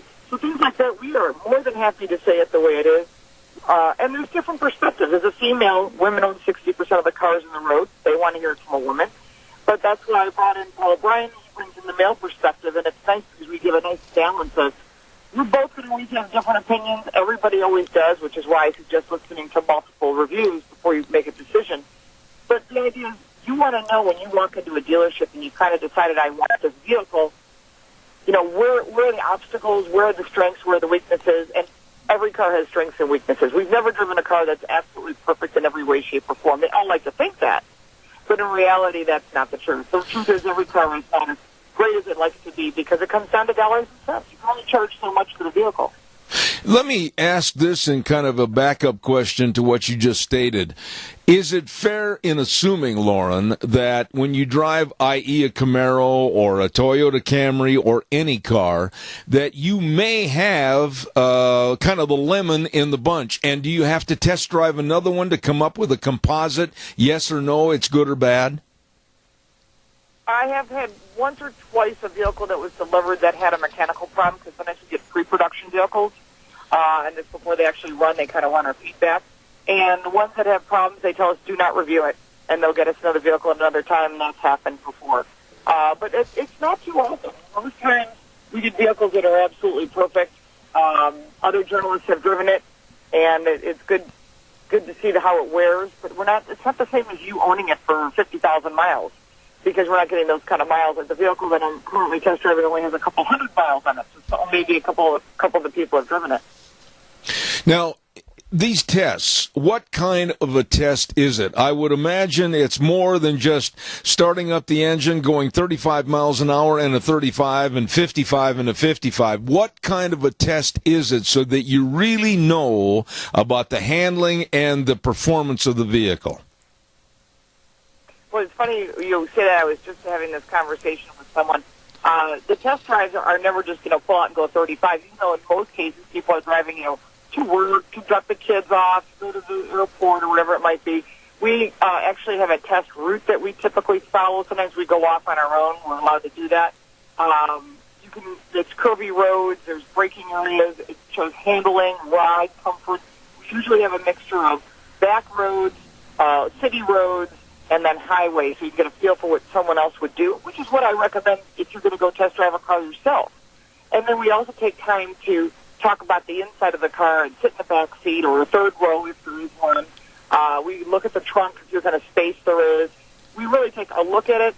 We're not putting it on a rack and disassembling anything, but we're really getting a feel for what the everyday driver thinks when they get in the vehicle. I live in this car. This is what I experience, and so this is what we want to share that with you. Now, when you test a car, and you said something very poignant a few moments ago, I want to elaborate on that a little bit. Maybe this car in particular has a great drivetrain, a great engine, but you get inside the son of a gun, and it's like sitting on a rock. It's very uncomfortable. Don't the people at these... I'll say it the way it is. I'm not a proud... My favorite thing is lumbar. If there's no lumbar in the passenger or driver's seat, because we do switch drivers, it's not a comfortable car. And to me, that's very frustrating. I'm sitting in a seat right now that's okay. I don't think I'd want to go to Florida in it, but the passenger side does not have lumbar. It has, back and forth and up and down, and that's it, which is fine. But it for a lot of us, once you've delivered kids or if you've ever injured yourself, lumbar would be nice to have. Lauren, with your expertise on this subject, what would you say in general are car companies today, whether it's Ford, GMC, I don't care who it is, are car companies today really putting forth their best effort to A, give us efficient cars, and B, comfortable cars, and safe cars? Are they really putting forth the effort? Oh, absolutely. The big areas are exterior design, interior comfort, technology, safety, and connectivity. Those are all the areas that they're all working very hard. No one's producing a product today going, well, I'm going to cut corner on the interior comfort. Sometimes the problem is you've got different designers, and each designer has a certain amount of budget.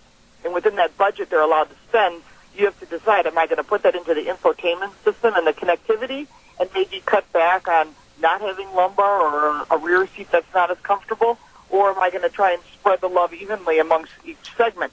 So each area has a different group. So technology is one group, interior is another, exterior design is another.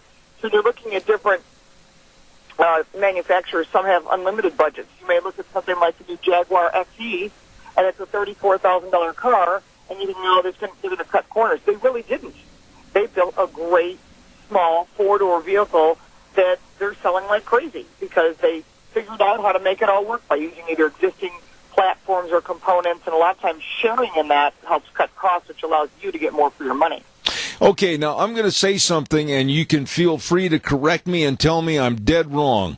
I have said on this program that electric cars are absolutely a waste of money because, A, we don't have the extra electricity on the grid to support the making and manufacturing and the reliability of electric cars, and B, I still think that it's high time we didn't disavow the gasoline engine. We still have a lot of usage left in that type of an automobile. What are your thoughts? I think you're 100% spot on correct. How about that? That's exactly what I would say. It drives me crazy that the previous administration was very big on electric cars. It's a very short-sighted thing. We're already tethered to cords with our tablets, our phones, our computers, and everything. I never want to be tethered to anything. Hybrids are a different thing. If you really want that, you lose some of the personality in the car, but the chassis and the underpinnings are typically the same, but you are paying extra. In order to recoup those costs, gasoline would have to be about $7 a gallon, which we're not going to see. And with the price of fuel continuing to drop, hybrids just become financially doesn't make sense. So that's why people are buying high fuel economy combustion engine cars. We're not going to ever disappear with combustion engine vehicles, even though Elon Musk seems to think he's going to make a tractor trailer. I can't imagine what the battery pack's going to look like and how quick it's going to burn out, because diesel's the answer when it comes to hauling, because you need the torque and toy capacity. So I think that there's a mixture might be the answer, but is EVs the final answer? Absolutely not in any way, shape, or form. We still don't have a solution. What are we going to do with these batteries down the road? It's very short-sighted to think this is the answer. The grid can't support it. The grid hasn't been updated. No one's investing in the infrastructure for the grid. And then we've got batteries left over that are full of all kinds of dangerous metals and materials, and there's nothing to do with them. There's no final solution for them. And you don't want to bury them in the ground, because 20 years from now we'll be realizing we're poisoning the water or something worse. You know, that's an excellent point. I'm so glad you brought that up. Now, the last time you were on my program, and God bless you, I want to pursue a point that you made, that today's fuels and the way that they're mixing gasoline in particular, very damaging to a lot of engines, including lawnmowers, four-wheelers, etc. What is your position, again, state that, on gasoline and the additives? Well, ethanol is a bad additive. Currently, we're at 10%. The federal government is pushing for 15 and 20%. That has already passed. Many states have already banned ethanol. Even Hawaii has.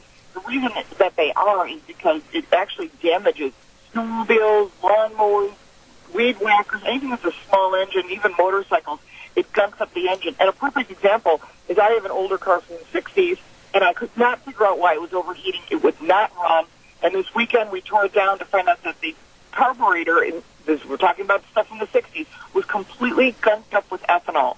And I basically had to soak all the components in a parts degreaser to get it off. It was very difficult to get it off. It's highly corrosive. It damages fuel systems. Ethanol is not good for engines or for emission systems. And the bill comes to you and I, and that is not the answer. Now, I understand that there's a lot of politics involved in this, but when they removed MTBE, which was the additive we used for years until the 70s, and replaced it with ethanol, that was bad. And that was all politics. The only one who makes money on this are the corn farmers. And listen, I don't blame them for wanting the subsidies in order to stay alive. But what it's doing to our vehicles and what it does to the cost of food in the grocery store, it's not a benefit to everybody. Very well stated. Now, I'm going to ask you this. I've had a diesel pickup since 2003, and we were all told to buy diesel. Oh, it's a thing of the future. It's great. It'll last longer. I love it. But now I have to ask you this. Why is diesel, which is a much cheaper derivative fuel than gasoline, why are we paying through the nose? In the last energy crunch, we were paying upwards of maybe $1 more a gallon than gasoline. Why are they ripping us off on diesel? Well, that all depends on what state you're in. Some states it's higher than on others, which I found very interesting. Sometimes we'll go places and I'll point out to my co-driver, hey, diesel is actually cheaper here. And it has to do with taxes, and there's a federal tax on top of it. That's why you're paying it. And most of the diesel that's being produced, which is basically crude oil broke down 5 times, is shipped to Germany and to other countries. We don't keep much of it. And so that's interesting as well. Regular gasoline that you pump in your car is 7 times broken down. It's called heptane. And so the difference of those two is less processing. The diesel should be financially less expensive to produce, but they're shipping it out, and if there's extra taxes and excise taxes, that's why it's costing so much. It depends on your state. Okay. Last question in this segment, and God bless you. I got to have you back again. What would you tell people like myself?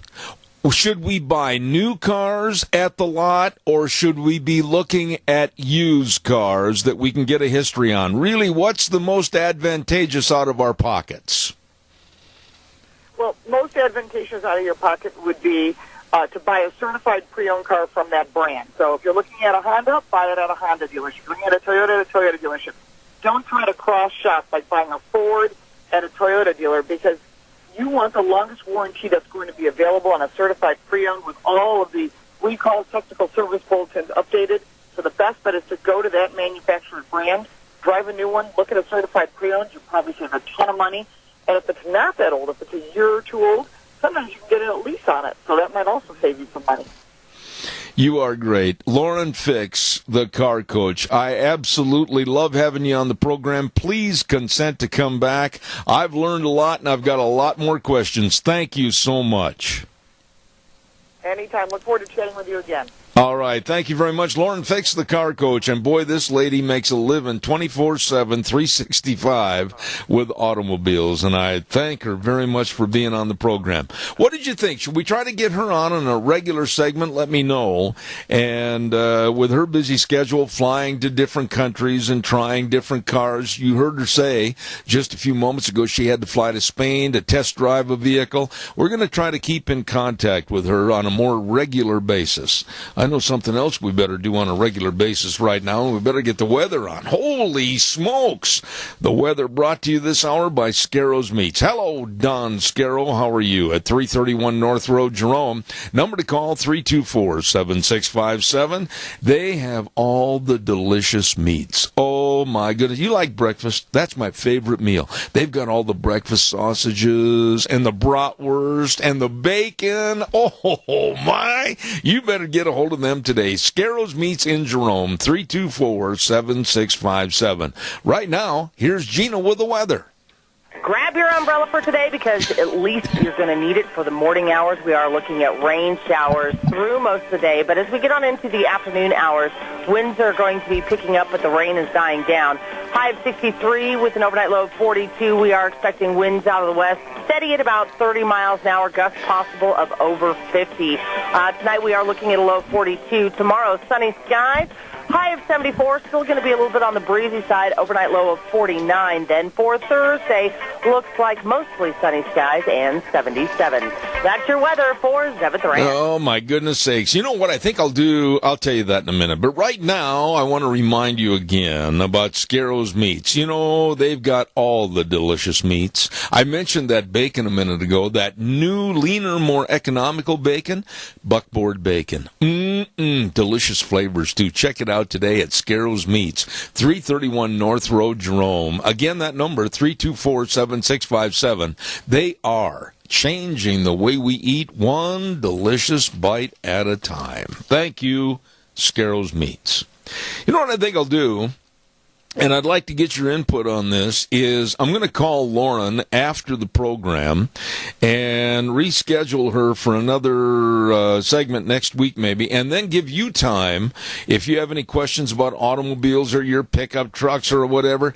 You know, ladies too, come on. I know there's a lot of gals in the audience that probably have forgotten more about vehicles than I'll ever know. And send your questions and we'll have her answer those right here on the air. This is a lady, this Lauren Fix, that does this for a living every day, and she is really interesting. The car coach, and we'll try to have her back in the near future. Calls are welcome, 436-2244, 1-866-927-4587. Give me a call on the landline. Love to hear from you in the time remaining on the program today. Come on, hurry, hurry, hurry, give me a call. Tomorrow on the program, tomorrow's Flag Day. Yes, we want to remind everybody, fly the flag of the United States proudly. Tomorrow, the weather forecast is supposed to be better. And we're supposed to have sunny conditions, etc. So fly that flag on Flag Day. We're going to have Dave Vigo on the air, and we're going to have Bert Stevenson, former state representative, is going to give us an update on the water situation here in the state. And then, of course, big Kelton Hatch coming by for the Idaho Fish and Game Report tomorrow morning at 10:06, along with all of your phone calls. So I've got time. Give me a call, 436-2244, 1-866-927-4587. While I'm waiting for your call to wrap up the program, come on, hurry, give me a call. I want to remind you about all of the 7 great Magic Valley Les Schwab tire centers. Oh, we thank them. They are so efficient. And they work so hard to serve you, to get you back out on the road and driving safely. They've got all the tires for your safe driving this summer. I mean, whether it's for your pickup and SUV, they've got the backcountry all-terrain tire. They've got the Terramax HT. And for the passenger cars, they've got the road control, Touring AS, and all the tires. All the tires. And all in your price range. And, of course, the best of brake service. Trained technicians, they know brakes, along with front-end alignment, shocks and struts and batteries, all of this and more with the best in service to you. From your Magic Valley Les Schwab Tire Centers, Lane and Rupert, Dave on Blue Lakes and Twin, Mike and Buell, Mike and Jerome, the Twist family in Paul, Daniel on Poline in Twin Falls, and Randy on Overland in Burley. Doing the right thing matters at your Magic Valley Les Schwab Tire Centers. Thank you very much. Oh, what a day. It's been a fun day. Had a lot of interesting people on the program, and we appreciate all your calls, etc. And Wheels, do we have anything else over there? Nobody else calling in? What's going on? No, not at the moment. I'm kind of just watching like an eagle does a little mouse or a hawk does a little mouse. Okay. Hey, by the way, I said earlier this morning that next Thursday will be Lunch Bunch, and I certainly hope that you, your mom, your grandma, everybody can be in attendance. That's going to be on the 22nd at Denny's Lunch Bunch for the month of June. Okay, well, I'm not exactly sure if one or either or both of them are going to make it, but I will definitely be over on the 22nd. Well, you were a big winner last month. Yeah, I was surprised. It's always fun when we get to do those drawings. It seems like it gets everybody's competitive spirit up. Yeah, well, you know the rules, and you didn't comply with the rules. The rules say that if the boss lets you win one of the gift certificates, in small print on the bottom of the first page, it says you must split half of the gift certificate with the boss. Well, it's actually, you know what? I'm gonna call you after the program, I think, and okay. we'll work something. We'll work something out. Okay. I actually have an idea for you, especially since there's a specific holiday that's going to be coming up too. So we'll talk about that. All right, I'll look forward to hearing from you. You're doing a great job over there, Wheels. I appreciate you. Even though some of our guests lend us to be a little bit afraid that they're not going to show up, I appreciate your help. It's no problem. All right. I'm glad that I can help out as well. You're doing a good one. Hey, by the way, folks, every day, Monday through Thursday, 8:06, we saddle the horse and ride for 3 hours right here on Zebeth Ranch on KBAR 1230 AM, and then streaming live on the internet, zebbell.com. And real quick, we get a lot of people saying, hey, how about that blog that you write every week, Cow Pies and Coffee Cups? Yes, go to zebbell.com. You'll see a place where you can click on, leave your address and everything. We can get those sent to you. Cow Pies and Coffee Cups. It comes out every week, usually on Friday. And just be sure and be a subscriber. I think we've got a lot of pertinent information on there that you'll really like. We're going to send it back over to Wheels right now and say adios, and be back here tomorrow at 8:06, where we always say on this program, the way things were are the way things ought to be. God bless you and your family. Wheels, take it away, buddy.